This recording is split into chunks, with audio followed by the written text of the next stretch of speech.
पंजाब भारत पूरे विश्व की शांति ते खुशहाली लई मिल के इबादत ते प्रार्थना करिए।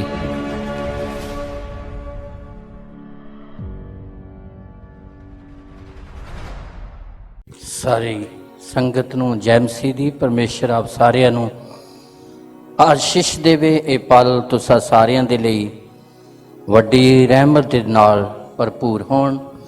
ਜਿੱਥੇ ਜਿੱਥੇ ਵੀ ਤੁਸੀਂ ਆਪਣੇ ਘਰਾਂ ਦੇ ਵਿੱਚ, ਪਿੰਡਾਂ, ਸ਼ਹਿਰਾਂ ਦੇ ਵਿੱਚ बैठे हो, खुदा उस जगह अपनी वड्डी रहमत तुसां सारियां दे उत्ते बहाल करे। पंजाब भारत पूरे विश्व च खुदा अपने वड्डे फजल नूं प्रगट करे और अपनियां आशीषां दे नाल भरे, अपनी शांति, अपने आनंद, अपनी तसल्ली दे नाल भरे ते सारियां संगतां नूं जय मसीह दी खुदा बरकत देवे, वड्डी किरपा करे। असीं सारे इस गल नूं चंगी तरह जानदे हां कि करोना महामारी के कारण स्थिति हालात भारत देश दे विच भी काफ़ी दुखदायक है, पर खुदा दा धन्नवाद है कि परमेश्वर ने भारत देश ते पंजाब स्टेट के उत्ते अपने फजल नूं बनाए रखिया। दुखदायक स्थितियां दे विच भी उन्हें अज तक संभालिया आ ते अपनी रहमत नूं बनाए रखिया। सारे दे लई असीं सर्वशक्तिमान परमेश्वर का धन्नवाद करते हाँ, जिहड़ा समय समय ते अपने लोकां नूं छड्डदा नहीं, त्यागदा नहीं, बेमुख नहीं हुंदा, बल्कि अपने पाक कलाम नूं पूरियां करदा आ ते सदा अपने लोकां दी अगवाई करदा आ, जिहड़े उहदे वचन दे प्रति वफादार रहिंदे आ ते परमेश्वर अपनी किरपा उन्हां ते बहाल करदा आ। क्योंकि परमेश्वर दा पाक कलाम है कि वेखो जुगां दे अंत तीकर हर वेले मैं तुहाडे नाल है। स्थिति हालात भावें किदां दे भी होण, पर परमेश्वर अपने लोगों नूं ना छड्डदा आ ते ना त्यागदा आ। जिवें असीं परमेश्वर दे पाक कलाम यहोशुआ दी पुस्तक 1 अध्याय उहदी 5 आयत दे विच पढ़दे आ ते परमेश्वर ने जदों यहोशुआ दे नाल गल कीती कि मूसा तो बाद हुण तू खड़ा हो मेरे लोकां दी अगवाई करन दे लई, ते परमेश्वर ने यहोशुआ दे नाल भी यही प्रतिज्ञा कीती। पढ़िए ध्यान दे नाल सुनिए। अज असी परमेश्वर के पाक कलाम के उत्ते ध्यान देंगे। यहोशुआ की पुस्तक 1 अध्याय उहदी असी 5 आयत पढ़ांगे। पढ़िए और ध्यान दे नाल सुनिए। तेरी सारी अवस्था विच कोई मनुख तेरे सामने ना आकड़ेगा। सारी अवस्था का मतलब सारे जीवन दे विच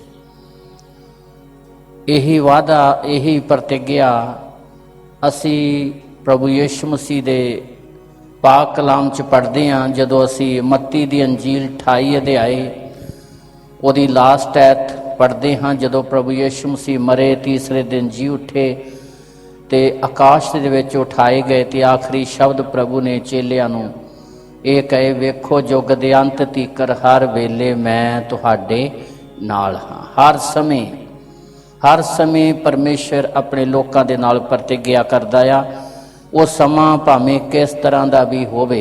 इत्थे भी जदों परमेश्वर ने मूसा तो बाद यहोशुआ नूं चुनिया कि वह इजरायली लोकां दी अगवाई करे, ते परमेश्वर ने यहोशुआ दे नाल ये प्रतिज्ञा कीती, ये वादा कीता है।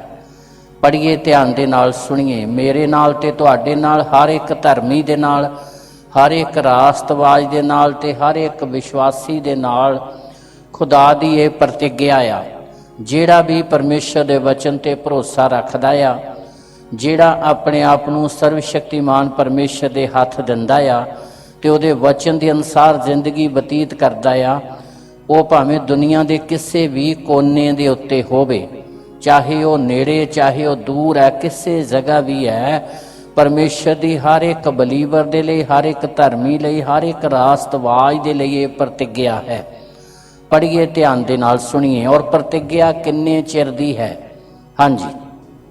तेरी सारी अवस्था विच, तेरी सारी अवस्था, सारी जिंदगी, जीवन भर दी गल है। एक जां 2 दिन की गल नहीं, 1 साल की गल नहीं, 2 सालों की गल नहीं, 10-20 सालों की गल नहीं। सारी अवस्था, सारे जीवन की प्रतिज्ञा खुदा करता है। ये परमेश्वर का पवित्र वचन है, जिहड़ा परमेश्वर अपने लोकां दे नाल प्रतिज्ञा करता है। ਤੇਰੀ ਸਾਰੀ ਅਵਸਥਾ ਵਿੱਚ ਹਾਂ ਕੋਈ ਮਨੁੱਖ ਤੇਰੇ ਸਾਹਮਣੇ ਨਾ ਆਕੜੇਗਾ। ਹਾਂ, ਕਿਸੇ ਤਰ੍ਹਾਂ ਦੀ ਸਥਿਤੀ, ਕਿਸੇ ਤਰ੍ਹਾਂ ਦੀ ਹਾਲਾਤ ਤੇਰੇ ਉੱਤੇ ਹੈਵੀ ਨਹੀਂ ਹੋਣਗੇ, ਭਾਰੂ ਨਹੀਂ ਹੋਣਗੇ। ਇਹ ਖੁਦਾ ਦੀ ਪ੍ਰਤਿਗਿਆ ਆ। ਚਾਹੇ ਉਹ ਹਾਲਾਤ, ਚਾਹੇ ਉਹ ਸਥਿਤੀ ਕਿਸੇ ਵੀ ਰੂਪ ਦੇ ਵਿੱਚ ਆਵੇ, ਉਹ ਮਨੁੱਖਾਂ ਵੱਲੋਂ ਕਸ਼ਟ ਹੋਵੇ, ਉਹ ਕਿਸੇ ਪੱਖ ਤੋਂ ਵੀ ਮੁਸੀਬਤ ਦੁੱਖ ਆਵੇ, ਤੇਰੀ ਸਾਰੀ ਅਵਸਥਾ ਵਿੱਚ ਕੋਈ ਮਨੁੱਖ ਤੇਰੇ ਅੱਗੇ ਆਕੜੇਗਾ ਨਹੀਂ।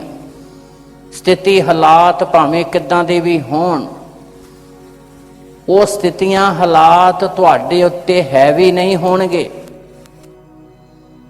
ਇਹ ਪਰਮੇਸ਼ਰ ਨੇ ਜਦ ਯਹੋਸ਼ੂਆ ਨੂੰ ਚੁਣਿਆ, ਬੁਲਾਇਆ, ਸੱਦਿਆ ਕਿ ਉਹਦੀ ਕੌਮ ਦੀ ਅਗਵਾਈ ਕਰੇ, ਤੇ ਇਹ ਪ੍ਰਤਿਗਿਆ ਪਰਮੇਸ਼ਰ ਨੇ ਆਪਣੇ ਜਨ ਦੇ ਨਾਲ ਕੀਤੀ। ਸਾਰੀ ਉਮਰ ਦੇ ਵਿੱਚ ਕੋਈ ਮਨੁੱਖ ਤੇਰੇ ਅੱਗੇ ਆਕੜੇਗਾ ਨਹੀਂ। ਭਾਵ ਸਥਿਤੀ ਹਾਲਾਤ ਕਿਸੇ ਤਰ੍ਹਾਂ ਦੇ ਵੀ ਹੋਣ, ਉਹ ਤੇਰੇ ਤੇ ਹੈਵੀ ਨਹੀਂ ਹੋਣਗੇ।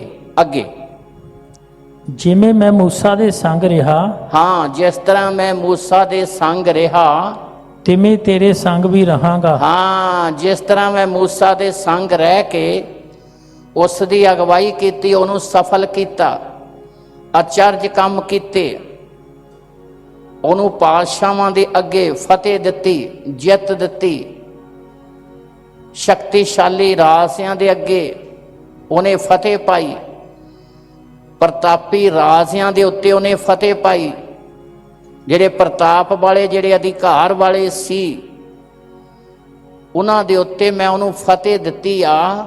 ਇਸ ਤਰ੍ਹਾਂ ਯਹੋਸ਼ੂਆ ਮੈਂ ਤੇਰੇ ਨਾਲ ਹੋਵਾਂਗਾ। ਇੱਕ ਦਿਨ ਦੇ ਲਈ, 2 ਦਿਨ ਦੇ ਲਈ, 10-20 ਦਿਨਾਂ ਦੇ ਲਈ, ਜਾਂ ਸਾਲ 2 ਸਾਲਾਂ ਲਈ ਨਹੀਂ, ਬਲਕਿ ਤੇਰੀ ਸਾਰੀ ਅਵਸਥਾ ਦੇ ਵਿੱਚ ਜਦ ਤੱਕ ਤੂੰ ਜ਼ਮੀਨ ਤੇ ਰਹੇਗਾ, ਮੈਂ ਤੇਰੀ ਅਗਵਾਈ ਕਰਾਂਗਾ। ਸਥਿਤੀ ਹਾਲਾਤ ਭਾਵੇਂ ਕਿਸ ਰੂਪ 'ਚ ਵੀ ਆਉਣ, ਚਾਹੇ ਉਹ ਕਰੋਨਾ ਮਹਾਮਾਰੀ ਦੇ ਕਾਰਨ, ਚਾਹੇ ਕਿਸੇ ਦੁੱਖ ਦੇ ਕਾਰਨ, ਚਾਹੇ ਕਿਸੇ ਮੁਸੀਬਤ ਦੇ ਕਾਰਨ, ਚਾਹੇ ਮਨੁੱਖਾਂ ਦੇ ਦੁਆਰਾ ਕੋਈ ਸਥਿਤੀ ਹਾਲਾਤਾਂ ਦਾ ਸਾਹਮਣਾ ਕਰਨਾ ਪਵੇ, ਕੋਈ ਸਥਿਤੀ, ਕੋਈ ਹਾਲਾਤ ਤੇਰੇ ਤੇ ਹੈਵੀ ਨਹੀਂ ਹੋਣਗੇ, ਬਲਕਿ ਮੈਂ ਤੈਨੂੰ ਫਤਿਹ ਦਿਆਂਗਾ। ਇਹ ਪ੍ਰਤਿਗਿਆ ਸਰਵ ਸ਼ਕਤੀਮਾਨ ਪਰਮੇਸ਼ਰ ਦੀ ਆਪਣੇ ਲੋਕਾਂ ਦੇ ਨਾਲ ਹੈ, ਜਿਹੜੇ ਵਚਨ ਦੇ ਪ੍ਰਤੀ ਵਫਾਦਾਰ ਨੇ, ਜਿਹੜੇ ਹਰ ਗੱਲ 'ਚ ਖੁਦਾ ਨੂੰ ਮਹਿਮਾ ਦਿੰਦੇ ਨੇ, ਜਿਹੜੇ ਹਰ ਸਥਿਤੀ ਦੇ ਵਿੱਚ ਪਰਮੇਸ਼ਰ ਦੇ ਵਚਨ ਨੂੰ ਆਪਣੇ ਜੀਵਨ 'ਚ ਪੂਰੀਆਂ ਕਰਦੇ ਨੇ। ਇਹ ਉਹਨਾਂ ਦੇ ਲਈ ਪਰਮੇਸ਼ਰ ਦੀ ਬਹੁਤ ਵੱਡੀ ਪ੍ਰਤਿਗਿਆ ਹੈ। ਪੜ੍ਹੀਏ, ਧਿਆਨ ਨਾਲ ਸੁਣੀਏ। ਹਾਂਜੀ, ਮੈਂ ਤੈਨੂੰ ਨਹੀਂ ਛੱਡਾਂਗਾ ਅਤੇ ਨਾ ਤੈਨੂੰ ਤਿਆਗਾਂਗਾ। ਹਾਂ, ਫਿਰ ਪੜ੍ਹੀਏ ਪੂਰੀ ਐਤ, ਧਿਆਨ ਦੇ ਨਾਲ ਸੁਣੀਏ, ਕੱਲੇ ਕੱਲੇ ਸ਼ਬਦ ਦੇ ਉੱਤੇ ਮਨਨ ਕਰੀਏ, ਗੌਰ ਕਰੀਏ। ਹਾਂ, ਤੇਰੀ ਸਾਰੀ ਅਵਸਥਾ ਵਿੱਚ, ਤੇਰੀ ਸਾਰੀ ਉਮਰ ਦੇ ਵਿੱਚ, ਤੇਰੀ ਸਾਰੀ ਜ਼ਿੰਦਗੀ ਦੇ ਵਿੱਚ, ਪੂਰੇ ਜੀਵਨ ਦੀ ਗੱਲ ਕੀਤੀ ਹੈ ਖੁਦਾ ਨੇ ਯਹੋਸ਼ੂਆ ਦੇ ਨਾਲ। ਪਰਮੇਸ਼ਰ ਦੀ ਪ੍ਰਤਿਗਿਆ ਸਾਡੇ ਨਾਲ 1-2 ਦਿਨਾਂ ਦੀ, 10-20 ਦਿਨਾਂ ਦੀ, ਸਾਲ 2 ਸਾਲਾਂ ਦੀ ਨਹੀਂ। ਪਰਮੇਸ਼ਰ ਦੀ ਪ੍ਰਤਿਗਿਆ ਸਾਡੇ ਲਈ ਜੀਵਨ ਭਰ ਦੀ ਹੈ, ਔਰ ਜੀਵਨ ਭਰ ਪਰਮੇਸ਼ਰ ਆਪਣੇ ਲੋਕਾਂ ਦੀ ਅਗਵਾਈ ਕਰਦਾ ਆ। ਹਰ ਸਥਿਤੀ, ਹਰ ਹਾਲਾਤ ਦੇ ਵਿੱਚ, ਤੇਰੀ ਸਾਰੀ ਅਵਸਥਾ ਦੇ ਵਿੱਚ।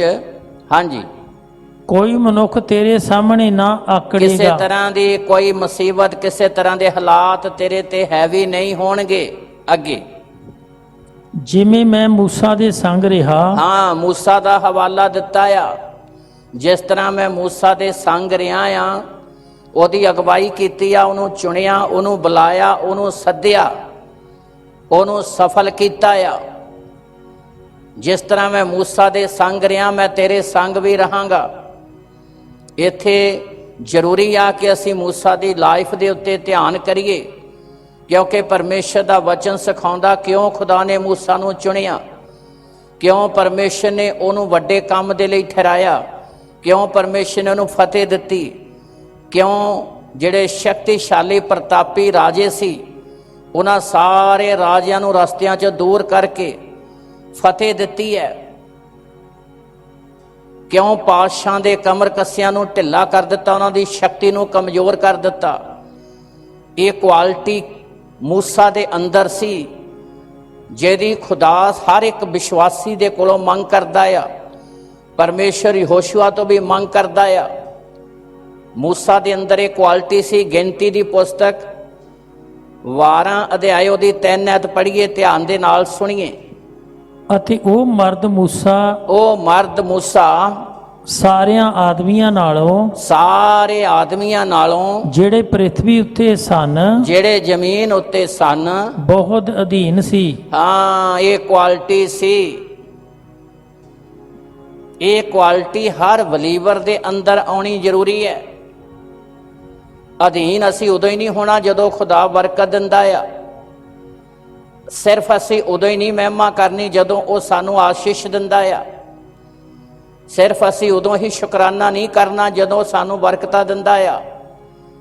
ਅਧੀਨ ਅਸੀਂ ਉਦੋਂ ਵੀ ਹੋਣਾ ਆ ਜਦੋਂ ਦੁੱਖ ਵਾਲੇ ਹਾਲਾਤ, ਕਸ਼ਟ ਵਾਲੇ ਹਾਲਾਤ, ਨਿਰਾਸ਼ਾ ਵਾਲੇ ਹਾਲਾਤ ਸਾਡੀ ਜ਼ਿੰਦਗੀ 'ਚ ਆਉਂਦੇ ਨੇ। ਉਹਨਾਂ ਸਥਿਤੀਆਂ 'ਚ ਵੀ ਅਸੀਂ ਉਹਦੇ ਅਧੀਨ ਰਹਿਣਾ ਆ। ਇਹ ਕੁਆਲਿਟੀ मूसा ਦੇ ਅੰਦਰ ਸੀ। ਜਿੰਨੇ ਜ਼ਮੀਨ ਤੇ ਰਹਿਣ ਵਾਲੇ ਸੀ ਉਹਨਾਂ ਸਾਰਿਆਂ ਤੋਂ ਬਹੁਤ ਅਧੀਨ ਸੀ। ਇਸ ਲਈ ਇਜ਼ਰਾਇਲੀ ਲੋਕਾਂ 'ਚ ਜਦੋਂ मूसा ਨੂੰ ਖੁਦਾ ਨੇ ਚੁਣਿਆ ਤੇ ਸਾਰੇ ਮਨੁੱਖਾਂ ਤੋਂ ਜ਼ਿਆਦਾ ਕੁਆਲਿਟੀ, ਜ਼ਿਆਦਾ ਅਧੀਨਗੀ मूसा ਦੇ ਅੰਦਰ ਸੀ, ਜਿਸ ਕਾਰਨ ਪਰਮੇਸ਼ਰ ਨੇ ਉਹਨੂੰ ਵੱਡੇ ਕੰਮ ਦੇ ਲਈ ਚੁਣਿਆ। ਜਿੰਨਾ ਜ਼ਿਆਦਾ ਉਹ ਅਧੀਨ ਸੀ ਉਹਨਾਂ ਜ਼ਿਆਦਾ ਪਰਮੇਸ਼ਰ ਨੇ ਉਹਨੂੰ ਆਦਰ ਵਾਲੇ ਬਣਾਇਆ। ਉਹਨਾਂ ਜ਼ਿਆਦਾ ਪਰਮੇਸ਼ਰ ਨੇ ਵੱਡੇ ਕੰਮ ਨੂੰ मूसा ਦੇ ਕੋਲੋਂ ਲਿਆ। ਇਹ ਕੁਆਲਿਟੀ ਸਾਡੇ ਉਧਾਰਕਰਤਾ ਪ੍ਰਭੂ ਯੀਸ਼ੂ ਮਸੀਹ ਦੇ ਅੰਦਰ ਸੀ। ਜਿੰਨਾ ਪ੍ਰਭੂ ਯੀਸ਼ੂ ਨੇ ਆਪਣੇ ਆਪ ਨੂੰ ਨੀਵਿਆਂ ਕੀਤਾ, ਪਿਤਾ ਨੇ ਉਸ ਨੂੰ ਓਨਾ ਹੀ ਅੱਤ ਉੱਚਿਆਂ ਕੀਤਾ। ਇਹ ਅਸੀਂ ਬਾਈਬਲ ਦੇ ਇਤਿਹਾਸ 'ਚ ਚੰਗੀ ਤਰ੍ਹਾਂ ਸਮਝਦੇ ਹਾਂ ਕਿ ਪ੍ਰਭੂ ਨੇ ਜਨਮ ਦੇ ਸਮੇਂ ਆਪਣੇ ਆਪ ਨੂੰ ਨੀਵਿਆਂ ਕੀਤਾ। ਉਹ ਸ਼ਬਦ ਦੇਹ ਧਾਰੀ ਹੋ ਕੇ ਮਨੁੱਖ ਬਣ ਕੇ ਚਰਨੀ ਦੇ ਵਿੱਚ ਜਨਮ ਲਿਆ। ਜਿੰਨਾ ਜ਼ਿਆਦਾ ਅਧੀਨ ਆਪਣੇ ਆਪ ਨੂੰ ਕੀਤਾ, ਨੀਵਿਆਂ ਕੀਤਾ, ਓਨਾ ਹੀ ਪਰਮੇਸ਼ਰ ਨੇ ਉਸ ਨੂੰ ਅੱਤ ਉੱਚਿਆਂ ਕੀਤਾ। ਇਸ ਲਈ ਜਿਹੜੇ ਅਧੀਨਗੀ 'ਚ ਰਹਿੰਦੇ ਆ, ਜਿਹੜੇ ਪਰਮੇਸ਼ਰ ਦੇ ਵਚਨ ਨੂੰ ਪੂਰੀਆਂ ਕਰਦੇ ਆ, ਹਰ ਸਥਿਤੀ ਦੇ ਵਿੱਚ ਜਦੋਂ ਕੁਛ ਚੰਗਾ ਆਉਂਦਾ ਉਦੋਂ ਅਸੀਂ ਅਧੀਨ ਵੀ ਹੋ ਜਾਂਦੇ ਆ, ਉਦੋਂ ਅਸੀਂ ਪਰਮੇਸ਼ਰ ਨੂੰ ਮਹਿਮਾ ਵੀ ਦਿੰਦੇ ਆ। ਪਰ ਜਦੋਂ ਦੁੱਖ ਆਉਂਦਾ, ਕਸ਼ਟ ਆਉਂਦਾ, ਮੁਸੀਬਤ ਆਉਂਦੀ ਆ, ਜਦੋਂ ਸਾਡੇ ਕੋਲੋਂ ਕੁਛ ਜਾਂਦਾ ਆ, ਸਾਡੇ ਲਈ ਜ਼ਰੂਰੀ ਆ ਅਸੀਂ ਉਸ ਸਥਿਤੀ 'ਚ ਵੀ ਅਧੀਨ ਰਹੀਏ। ਉਸ ਸਥਿਤੀ ਦੇ ਵਿੱਚ ਵੀ ਅਸੀਂ ਪਰਮੇਸ਼ਰ ਨੂੰ ਮਹਿਮਾ ਦੇਈਏ। ਉਸ ਸਥਿਤੀ ਦੇ ਵਿੱਚ ਵੀ ਅਸੀਂ ਹਰ ਗੱਲ 'ਚ ਖੁਦਾ ਨੂੰ ਧੰਨਵਾਦ ਦੇਈਏ, ਖੁਦਾ ਨੂੰ ਮਹਿਮਾ ਦੇਈਏ।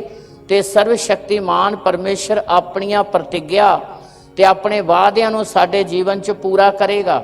ਇਹ ਕੁਆਲਿਟੀ मूसा ਦੇ ਅੰਦਰ ਸੀ, ਜਿਸ ਕਾਰਨ ਪਰਮੇਸ਼ਰ ਨੇ ਜਦੋਂ ਯਹੋਸ਼ੂਆ ਨੂੰ ਚੁਣਿਆ, ਬੁਲਾਇਆ, ਸੱਦਿਆ ਤੇ ਪਰਮੇਸ਼ਰ ਨੇ मूसा ਦਾ ਹਵਾਲਾ ਦਿੱਤਾ ਕਿ ਜਿਹੜੀ ਕੁਆਲਿਟੀ मूसा ਦੇ ਅੰਦਰ ਸੀ, ਯਹੋਸ਼ੂਆ ਉਹ ਕੁਆਲਿਟੀ ਤੇਰੇ ਅੰਦਰ ਹੋਣੀ ਚਾਹੀਦੀ ਹੈ। ਫਿਰ ਸਾਰੀ ਅਵਸਥਾ ਦੀ ਗੱਲ ਕੀਤੀ, ਉਮਰ ਭਰ ਦੀ ਗੱਲ ਕੀਤੀ ਆ, ਜੀਵਨ ਭਰ ਦੀ ਗੱਲ ਕੀਤੀ ਆ ਕਿ ਕੋਈ ਆਫਤ, ਕੋਈ ਮੁਸੀਬਤ ਕਿਸੇ ਵੀ ਰੂਪ ਦੇ ਵਿੱਚ ਆਵੇ, ਚਾਹੇ ਉਹ ਇਨਸਾਨਾਂ ਦੇ ਜ਼ਰੀਏ ਆਵੇ, ਚਾਹੇ ਕਿਸੇ ਵੀ ਰੂਪ ਦੇ ਵਿੱਚ ਮੁਸੀਬਤ ਜਾਂ ਦੁੱਖ ਆਉਂਦੇ ਆ, ਉਹ ਤੇਰੇ ਤੇ ਹੈਵੀ ਨਹੀਂ ਹੋਣਗੇ, ਬਲਕਿ ਤੂੰ ਉਹਨਾਂ ਉੱਤੇ ਫਤਿਹ ਪਾਵੇਂਗਾ। ਇਹ ਪ੍ਰਤਿਗਿਆ ਖੁਦਾ ਨੇ ਆਪਣੇ ਜਾਨ ਯਹੋਸ਼ੂਆ ਨਾਲ ਕੀਤੀ ਹੈ ਤੇ मूसा ਦਾ ਹਵਾਲਾ ਦੇ ਕੇ ਉਸ ਗੱਲ ਨੂੰ ਸਿੱਧ ਕੀਤਾ ਕਿ ਜਿਹੜੀ ਕੁਆਲਿਟੀ मूसा ਦੇ ਅੰਦਰ ਸੀ, ਉਹ ਕੁਆਲਿਟੀ ਤੇਰੇ ਅੰਦਰ ਹੋਣੀ ਚਾਹੀਦੀ ਹੈ। ਇਸੇ ਲਈ ਖੁਦਾ ਇੱਥੇ ਯਹੋਸ਼ੂਆ ਦੇ ਨਾਲ ਗੱਲ ਕਰਦਾ, ਤੇਰੀ ਸਾਰੀ ਅਵਸਥਾ 'ਚ ਕੋਈ ਮਨੁੱਖ ਤੇਰੇ ਅੱਗੇ ਆਕੜੇਗਾ ਨਹੀਂ। ਜਿਸ ਤਰ੍ਹਾਂ ਮੈਂ मूसा ਦੇ ਸੰਗ ਰਿਹਾ, ਮੈਂ ਤੇਰੇ ਸੰਗ ਵੀ ਰਹਾਂਗਾ। ਅਗਲੀ ਲਾਈਨ 'ਚ ਲਿਖਿਆ, ਪੜ੍ਹੀਏ, ਧਿਆਨ ਨਾਲ ਸੁਣੀਏ। ਨਾ ਮੈਂ ਤੈਨੂੰ ਛੱਡਾਂਗਾ ਤੇ ਨਾ ਮੈਂ ਤੈਨੂੰ ਤਿਆਗਾਂਗਾ। ਪੜ੍ਹੀਏ, ਧਿਆਨ ਨਾਲ ਸੁਣੀਏ। ਹਾਂਜੀ, ਮੈਂ ਤੈਨੂੰ ਨਹੀਂ ਛੱਡਾਂਗਾ, ਮੈਂ ਤੈਨੂੰ ਨਹੀਂ ਛੱਡਾਂਗਾ ਅਤੇ ਨਾ ਤੈਨੂੰ ਤਿਆਗਾਂਗਾ, ਤੇ ਨਾ ਤੈਨੂੰ ਤਿਆਗਾਂਗਾ। ਤੂੰ ਮੇਰੇ ਵਚਨ ਨੂੰ ਛੱਡੀ ਨਾ, ਤੂੰ ਮੇਰੇ ਵਚਨ ਤੋਂ ਬੇਮੁਖ ਨਾ ਹੋਈ। ਜੇ ਤੂੰ ਮੇਰੇ ਵਚਨ ਨੂੰ ਨਹੀਂ ਛੱਡੇਗਾ ਤਾਂ ਫਿਰ ਨਾ ਮੈਂ ਤੈਨੂੰ ਛੱਡਾਂਗਾ ਤੇ ਨਾ ਮੈਂ ਤੈਨੂੰ ਤਿਆਗਾਂਗਾ, ਵੱਲ ਕੇ ਜਿਸ ਕੰਮ ਦੇ ਲਈ ਮੈਂ ਤੈਨੂੰ ਚੁਣਿਆ ਸਫਲ ਕਰਾਂਗਾ। 7 ਐਤ ਦੇ ਵਿੱਚ ਇਸੇ ਗੱਲ ਨੂੰ ਹੀ ਬਿਆਨ ਕੀਤਾ ਗਿਆ, ਇਹ ਵਿਵਸਥਾ ਦੀ ਪੋਥੀ ਕਦੀ ਤੇਰੇ ਮੂੰਹ ਤੋਂ ਵੱਖਰੀ ਨਾ ਹੋਵੇ। ਰਾਤ ਦਿਨ, ਰਾਤ ਦਿਨ ਦਾ ਇਸ਼ਾਰਾ ਆ, ਦੁੱਖ ਹੋਵੇ ਸੁੱਖ ਹੋਵੇ, ਚੰਗਾ ਸਮਾਂ ਹੋਵੇ ਚਾਹੇ ਮਾੜਾ ਸਮਾਂ ਹੋਵੇ, ਖੁਸ਼ੀ ਵਾਲਾ ਸਮਾਂ ਹੋਵੇ ਚਾਹੇ ਗਮੀ ਵਾਲਾ ਸਮਾਂ ਹੋਵੇ, ਚਾਹੇ ਕੁਛ ਆਉਂਦਾ ਹੋਵੇ ਤੇ ਚਾਹੇ ਕੋਲੋਂ ਕੁਛ ਜਾਂਦਾ ਹੋਵੇ, ਉੱਥੇ ਰਾਤ ਦਿਨ ਦੀ ਗੱਲ ਕੀਤੀ ਗਈ ਹੈ। 7 ਐਤ ਪੜ੍ਹ ਦਈਏ ਫਿਰ ਅਸੀਂ ਅੱਗੇ ਚੱਲਾਂਗੇ। ਅੱਜ ਅਸੀਂ ਵੇਖਦੇ ਹਾਂ ਪੂਰੇ ਪੰਜਾਬ 'ਚ, ਭਾਰਤ 'ਚ, ਪੂਰੇ ਵਿਸ਼ਵ 'ਚ ਮਹਾਮਾਰੀ ਵਾਲੇ ਹਾਲਾਤ ਹੈ। ਬਹੁਤ ਸਾਰੀਆਂ ਜ਼ਿੰਦਗੀਆਂ 'ਚ ਨਿਰਾਸ਼ਾ ਆ, ਤਰ੍ਹਾਂ ਤਰ੍ਹਾਂ ਦੀਆਂ ਸਥਿਤੀਆਂ ਆ। ਇਹਨਾਂ ਜ਼ਿੰਦਗੀਆਂ ਦੇ ਵਿੱਚ, ਇਹਨਾਂ ਸਮਿਆਂ ਦੇ ਵਿੱਚ ਹੀ ਜ਼ਿੰਦਗੀਆਂ 'ਚ ਖੁਦਾ ਦਾ ਵਚਨ ਪੂਰਾ ਹੋਣਾ ਜ਼ਰੂਰੀ ਹੈ। ਜਿਹੜੀਆਂ ਜ਼ਿੰਦਗੀਆਂ ਇਹਨਾਂ ਸਮਿਆਂ 'ਚ ਵਚਨ 'ਚ ਰਹਿੰਦੀਆਂ ਆ, ਉਹੀ ਪਰਮੇਸ਼ਰ ਦੀਆਂ ਪ੍ਰਤਿਗਿਆ ਨੂੰ ਪ੍ਰਾਪਤ ਕਰਦੀਆਂ। ਚੰਗੇ ਸਮੇਂ ਤਾਂ ਅਸੀਂ ਸਾਰਾ ਕੁਝ ਲੈ ਲੈਂਦੇ ਹਾਂ, ਚੰਗੇ ਸਮੇਂ 'ਚ ਅਸੀਂ ਸਭ ਕੁਝ ਲੈਂਦੇ ਹਾਂ, ਖੁਦਾ ਨੂੰ ਮਹਿਮਾ ਦਿੰਦੇ ਹਾਂ, ਉਹਦਾ ਸ਼ੁਕਰਾਨਾ ਕਰਦੇ, ਧੰਨਵਾਦ ਕਰਦੇ ਹਾਂ। ਪਰ ਧੰਨ ਉਹ ਜ਼ਿੰਦਗੀਆਂ ਜਿਹੜੀਆਂ ਦੁੱਖ 'ਚ ਵੀ ਖੜੀਆਂ ਰਹਿੰਦੀਆਂ, ਨਿਰਾਸ਼ਾ 'ਚ ਵੀ ਖੜੀਆਂ ਰਹਿੰਦੀਆਂ, ਕਸ਼ਟ ਦੇ ਵਿੱਚ, ਮੁਸੀਬਤ ਦੇ ਸਮੇਂ ਵੀ ਖੜੀਆਂ ਰਹਿੰਦੀਆਂ। ਇਹੀ ਗੱਲ ਪਰਮੇਸ਼ਰ ਯਹੋਸ਼ੂਆ ਤੋਂ ਮੰਗ ਕਰਦਾ ਆ। ਪੜ੍ਹੀਏ, ਧਿਆਨ ਨਾਲ ਸੁਣੀਏ। ਹਾਂਜੀ, ਤੂੰ ਨਿਰਾ ਤਕੜਾ ਹੋ, ਤੂੰ ਨਿਰਾ ਤਕੜਾ ਹੋ ਅਤੇ ਵੱਡਾ ਹੌਸਲਾ ਰੱਖ, ਵੱਡਾ ਹੌਸਲਾ ਰੱਖ, ਤਾਂ ਜੋ ਤੂੰ ਉਸ ਸਾਰੀ ਵਿਵਸਥਾ ਅਨੁਸਾਰ, ਸਾਰੀ ਵਿਵਸਥਾ ਦੇ ਅਨੁਸਾਰ, ਜਿਸ ਦਾ ਮੇਰੇ ਦਾਸ ਮੂਸਾ ਨੇ ਤੈਨੂੰ ਹੁਕਮ ਦਿੱਤਾ ਹੈ, ਹਾਂਜੀ, ਪਾਲਣਾ ਕਰਕੇ ਪੂਰਾ ਕਰੇ। ਪਾਲਣਾ ਕਰਕੇ ਪੂਰਾ ਕਰੇ, ਉਸ ਤੋਂ ਸੱਜੇ ਅਥਵਾ ਖੱਬੇ ਨਾ ਮੁੜੇ, ਸੱਜੇ ਅਥਵਾ ਖੱਬੇ ਨਾ ਮੁੜੇ, ਤਾਂ ਜੋ ਤੂੰ ਜਿੱਥੇ ਜਾਵੇਂ ਤੇਰਾ ਬੋਲ ਵਾਲਾ ਹੋਵੇ। ਹਾਂ, ਜਿੱਥੇ ਜਾਵੇਂ ਤੇਰਾ ਬੋਲ ਵਾਲਾ ਹੋਵੇ। ਇਹ ਵਿਵਸਥਾ ਦੀ ਪੋਥੀ ਤੇਰੇ ਮੂੰਹ ਤੋਂ ਕਦੀ ਵੱਖਰੀ ਨਾ ਹੋਵੇ। ਹਾਂ, ਇਹ ਵਿਵਸਥਾ ਦੀ ਪੋਥੀ ਕਦੀ ਤੇਰੇ ਮੂੰਹ ਤੋਂ ਵੱਖਰੀ ਨਾ ਹੋਵੇ। ਇਹ ਵਚਨ ਤੇਰੇ ਮੂੰਹ ਵਿੱਚ, ਤੇਰੇ ਹਿਰਦੇ ਵਿੱਚ, ਤੇਰੇ ਦਿਲ ਵਿੱਚ ਰਹਿਣ। ਅੱਗੇ ਪੜ੍ਹੀਏ। ਸਗੋਂ ਤੂੰ ਦਿਨ ਰਾਤ ਉਸ ਉੱਤੇ ਧਿਆਨ ਰੱਖ। ਹਾਂ, ਕਿੰਨਾ ਸਮਾਂ ਦਿਨ ਰਾਤ। ਦਿਨ ਰਾਤ ਦਾ ਮਤਲਬ ਆ, ਚਾਹੇ ਦੁੱਖ ਹੋਵੇ ਤਾਂ ਚਾਹੇ ਸੁੱਖ ਹੋਵੇ, ਚਾਹੇ ਬਰਕਤ ਆਉਂਦੀ ਹੋਵੇ ਤੇ ਚਾਹੇ ਕਿਸੇ ਸਥਿਤੀ ਦੇ ਵਿੱਚ ਦੀ ਸਾਨੂੰ ਗੁਜ਼ਰਨਾ ਪਵੇ, ਚਾਹੇ ਸਾਡੇ ਕੋਲੋਂ ਕੁਝ ਜਾ ਰਿਹਾ ਹੈ, ਚਾਹੇ ਗਮ ਦਾ ਸਮਾਂ ਹੋਵੇ, ਚਾਹੇ ਸੁੱਖ ਦਾ ਸਮਾਂ ਹੋਵੇ, ਹਰ ਸਥਿਤੀ ਦੇ ਵਿੱਚ ਪਰਮੇਸ਼ਰ ਦਾ ਪਵਿੱਤਰ ਵਚਨ ਮੰਗ ਕਰਦਾ ਆ, ਦਿਨ ਰਾਤ ਉੱਤੇ ਮੰਨਣ ਕਰ। ਹਰ ਸਥਿਤੀ ਦੇ ਵਿੱਚ ਇਹ ਪਰਮੇਸ਼ਰ ਦੀ ਇਜ਼ਰਾਇਲੀ ਲੋਕਾਂ ਲਈ ਵੀ ਸੀ ਕਿ ਤੁਸੀਂ ਦਿਨ ਰਾਤ ਚੱਲਦੇ ਜਾਓ, ਚਾਹੇ ਸੁੱਖ ਦਾ ਸਮਾਂ ਹੋਵੇ ਤੇ ਚਾਹੇ ਦੁੱਖ ਦਾ ਸਮਾਂ ਹੋਵੇ, ਚਾਹੇ ਬਰਕਤ ਆਉਂਦੀ ਹੋਵੇ ਤੇ ਚਾਹੇ ਜਾਂਦੀ ਹੋਵੇ, ਹਰ ਸਥਿਤੀ ਦੇ ਵਿੱਚ ਸਾਡੇ ਲਈ ਬਣੇ ਰਹਿਣਾ ਅਤੀ ਜ਼ਿਆਦਾ ਜ਼ਰੂਰੀ ਹੈ। ਪਰਮੇਸ਼ਰ ਉਹਨਾਂ ਨੂੰ ਸੰਸਾਰ ਦੇ ਲਈ ਬਰਕਤ ਦਾ ਕਾਰਨ ਬਣਾਉਂਦਾ ਹੈ, ਇਸ ਲਈ ਹਰ ਸਥਿਤੀ ਦੇ ਵਿੱਚ ਸਾਡੇ ਲਈ ਖੜੇ ਰਹਿਣਾ ਜ਼ਰੂਰੀ ਹੈ। ਜਦੋਂ ਦੁੱਖ ਦਾ ਸਮਾਂ, ਕਸ਼ਟ ਦਾ ਸਮਾਂ ਕਿਸੇ ਵੀ ਰੂਪ ਦੇ ਵਿੱਚ ਆਉਂਦਾ ਆ ਤੇ ਸਾਡੇ ਲਈ ਜ਼ਰੂਰੀ ਆ ਕਿ ਅਸੀਂ ਕਲਾਮ ਦੇ ਵਿੱਚ ਬਣੇ ਰਹੀਏ। ਜਦੋਂ ਬਣੇ ਰਵਾਂਗੇ ਤੇ ਪਰਮੇਸ਼ਰ ਆਪਣੀਆਂ ਰਹਿਮਤਾਂ ਸਾਡੇ ਉੱਤੇ ਬਹਾਲ ਕਰੂਗਾ, ਕਿਉਂਕਿ ਪਰਮੇਸ਼ਰ ਨੇ ਆਪਣੇ ਜਨ ਯਸ਼ਾਇਆ ਨਬੀ ਦੇ ਦੁਆਰਾ ਇਸ ਗੱਲ ਨੂੰ ਪ੍ਰਗਟ ਕੀਤਾ, ਜੇ ਕੋਈ ਦੁੱਖ ਆਉਂਦਾ, ਮੁਸੀਬਤ ਆਉਂਦੀ ਆ, ਕਿਸੇ ਤਰ੍ਹਾਂ ਦੇ ਹਾਲਾਤ ਆਉਂਦੇ ਆ ਤੇ ਉਹ ਇਨਸਾਨ ਦੀ ਉੱਨਤੀ ਤੇ ਤਰੱਕੀ ਦੇ ਲਈ ਆ, ਇਨਸਾਨ ਦੇ ਸੁਧਾਰ ਵਾਸਤੇ ਆ, ਤਾਂ ਕਿ ਇਨਸਾਨ ਸਰਵਸ਼ਕਤੀਮਾਨ ਪਰਮੇਸ਼ਰ ਦੀ ਵੱਲ ਮੁੜੇ, ਤਾਂ ਕਿ ਇਨਸਾਨ ਆਪਣੇ ਪਰਮੇਸ਼ਰ ਦੀ ਪਹਿਚਾਣ ਕਰੇ।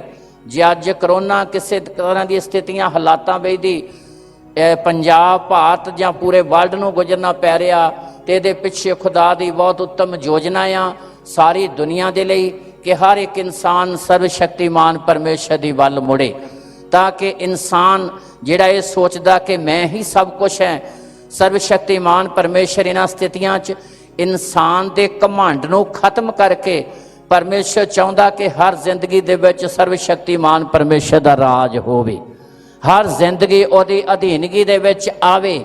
ਪਰਮੇਸ਼ਰ ਦੀ ਇਹ ਯੋਜਨਾ ਆ। ਇਸ ਲਈ ਜਿਹੜੇ ਦੁੱਖ ਜਾਂ ਕਸ਼ਟ ਕਿਸੇ ਵੀ ਰੂਪ ਦੇ ਵਿੱਚ ਆਉਂਦੇ ਨੇ, ਉਹ ਸਾਡੇ ਲਈ ਆਤਮਿਕ ਆਸ਼ੀਸ਼ ਲੈ ਕੇ ਆਉਂਦੇ ਨੇ, ਉਹ ਸਾਡੇ ਲਈ ਬਦਲਾਅ ਲੈ ਕੇ ਆਉਂਦੇ ਨੇ, ਉਹ ਸਾਡੇ ਲਈ ਰੂਹਾਨੀ ਬਰਕਤਾਂ ਲੈ ਕੇ ਆਉਂਦੇ ਨੇ। ਇਸੇ ਲਈ ਪਰਮੇਸ਼ਰ ਦੇ ਵਚਨ 'ਚ ਅਸੀਂ ਪੜ੍ਹਨ ਲਈ ਜਾ ਰਹੇ ਹਾਂ ਯਸ਼ਾਇਆ ਨਬੀ ਦੀ ਪੁਸਤਕ 30 ਅਧਿਆਏ ਉਹਦੀ 18 ਐਤ ਪੜ੍ਹੀਏ ਤੇ ਧਿਆਨ ਦੇ ਨਾਲ ਸੁਣੀਏ।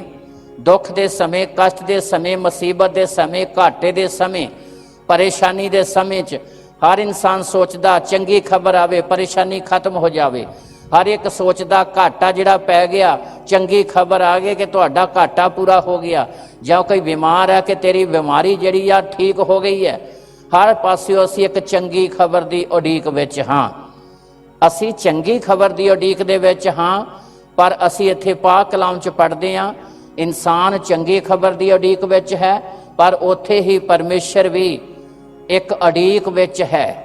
ਪੜ੍ਹੀਏ, ਧਿਆਨ ਦੇ ਨਾਲ ਸੁਣੀਏ ਯਸ਼ਾਇਆ ਨਬੀ ਦੀ ਪੁਸਤਕ 30 ਅਧਿਆਏ ਉਹਦੀ 18 ਐਤ। ਹਾਂਜੀ, ਇਸ ਲਈ ਯਹੋਵਾ ਉਡੀਕਦਾ ਹੈ। ਹਾਂ, ਜਿੱਦਾਂ ਇਨਸਾਨ ਉਡੀਕਦਾ ਆ, ਕਿਸੇ ਮੁਸੀਬਤ 'ਚ ਪਿਆ ਹੋਇਆ, ਕਿਸੇ ਪਰੇਸ਼ਾਨੀ ਦੇ ਵਿੱਚ ਪਿਆ ਹੋਇਆ, ਕਿਸੇ ਘਾਟੇ ਵਿੱਚ ਦੀ ਗੁਜ਼ਰਦਾ ਹੋਇਆ, ਕਿਸੇ ਦੁੱਖ ਵਿੱਚ ਦੀ ਗੁਜ਼ਰਦਾ ਹੋਇਆ, ਕਿਸੇ ਆਫਤ ਵਿੱਚ ਦੀ ਗੁਜ਼ਰਦਾ ਹੋਇਆ, ਕਿਸੇ ਘੋਰ ਹਨੇਰ ਵਿੱਚ ਦੀ ਗੁਜ਼ਰਦਾ ਹੋਇਆ, ਰੋਸ਼ਨੀ ਦੀ ਆਸ ਵਿੱਚ ਹੈ, ਚੰਗਾਈ ਦੀ ਆਸ ਵਿੱਚ ਹੈ, ਚੰਗੀ ਖਬਰ ਦੀ ਆਸ ਵਿੱਚ ਹੈ ਕਿ ਕਿਸੇ ਨਾ ਕਿਸੇ ਪਾਸਿਓਂ ਮੈਨੂੰ ਚੰਗੀ ਖਬਰ ਮਿਲੇ, ਮੇਰੀ ਚੰਗੀ ਰਿਪੋਰਟ ਆਵੇ, ਮੈਨੂੰ ਚੰਗੀ ਨਿਊਜ਼ ਮਿਲੇ।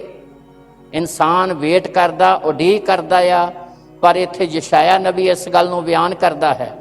ਪੜ੍ਹੀਏ, ਧਿਆਨ ਦੇ ਨਾਲ ਸੁਣੀਏ। ਹਾਂਜੀ, ਇਸ ਲਈ ਯਹੋਵਾ ਉਡੀਕਦਾ ਹੈ। ਹਾਂ, ਜਿੱਦਾਂ ਇਨਸਾਨ ਚੰਗੀ ਖਬਰ ਨੂੰ ਉਡੀਕਦਾ ਆ, ਇੱਕ ਰੋਗੀ ਚੰਗੀ ਖਬਰ ਨੂੰ ਉਡੀਕਦਾ ਕਿ ਡਾਕਟਰ ਇਹ ਗੱਲ ਕਹੇ ਤੂੰ ਠੀਕ ਹੋ ਗਿਆ ਆ।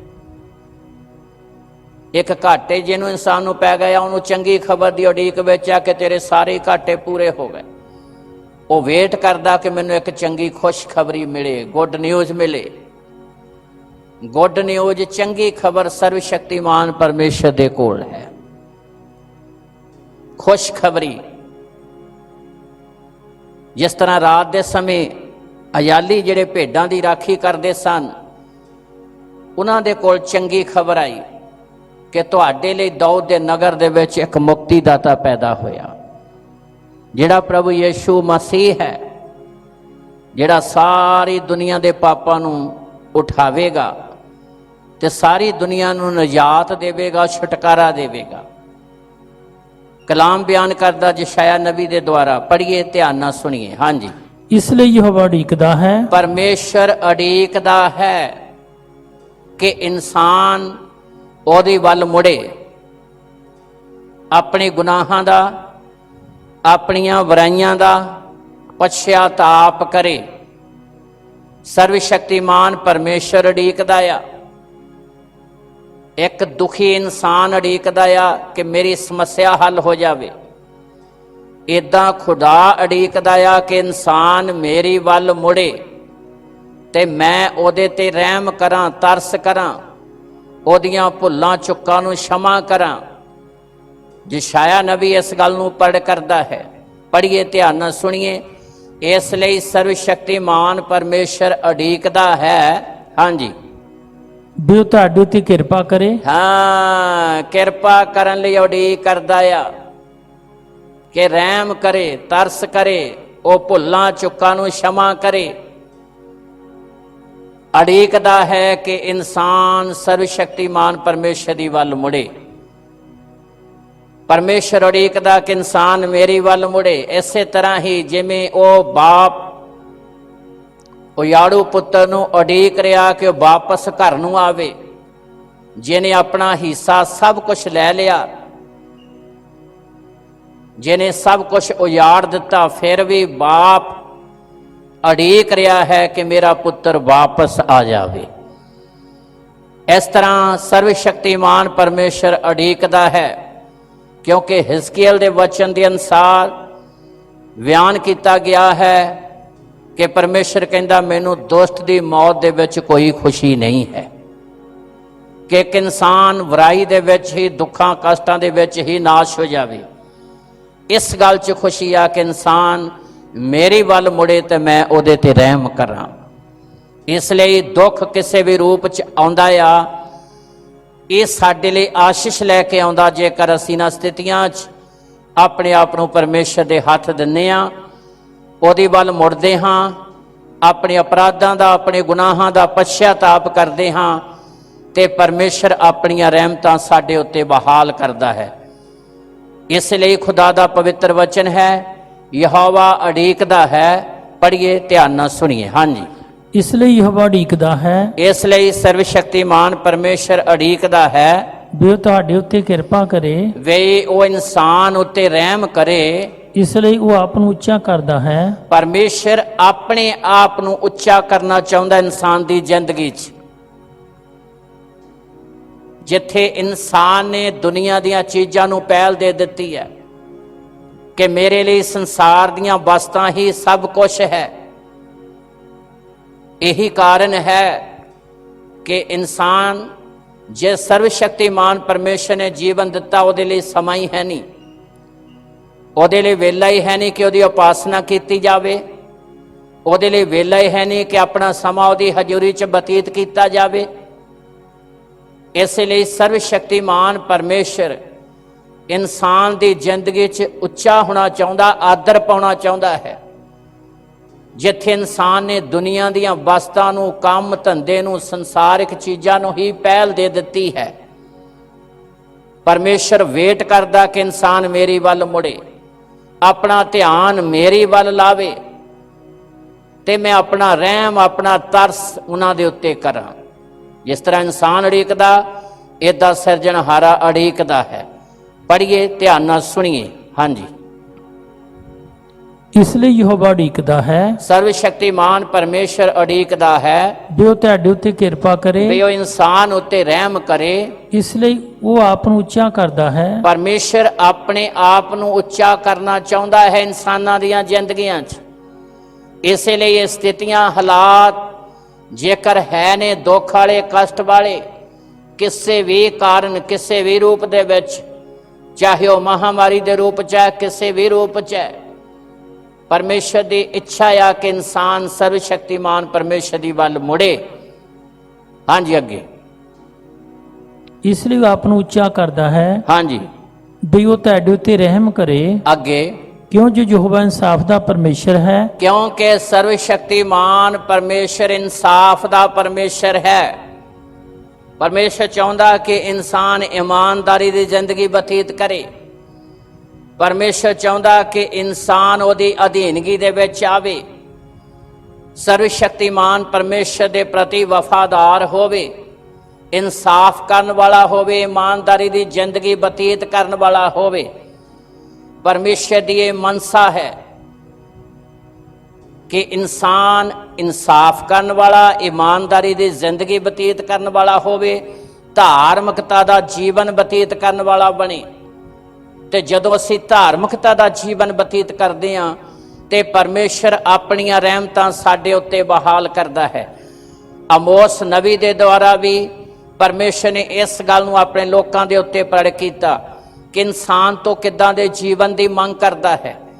ਇਹ ਸਥਿਤੀਆਂ, ਹਾਲਾਤ ਨੇ, ਭਾਵੇਂ ਦੁੱਖ ਵਾਲੇ ਨੇ, ਕਸ਼ਟ ਵਾਲੇ ਨੇ, ਮੌਤ ਵਾਲੇ ਨੇ, ਪਰ ਇਹ ਸਥਿਤੀਆਂ, ਹਾਲਾਤ ਸਾਡਾ ਕੁਝ ਵੀ ਵਿਗਾੜ ਨਹੀਂ ਸਕਦੇ ਜੇਕਰ ਅਸੀਂ ਪਰਮੇਸ਼ਰ ਦੇ ਵਚਨ ਦੇ ਪ੍ਰਤੀ ਵਫਾਦਾਰ ਹਾਂ।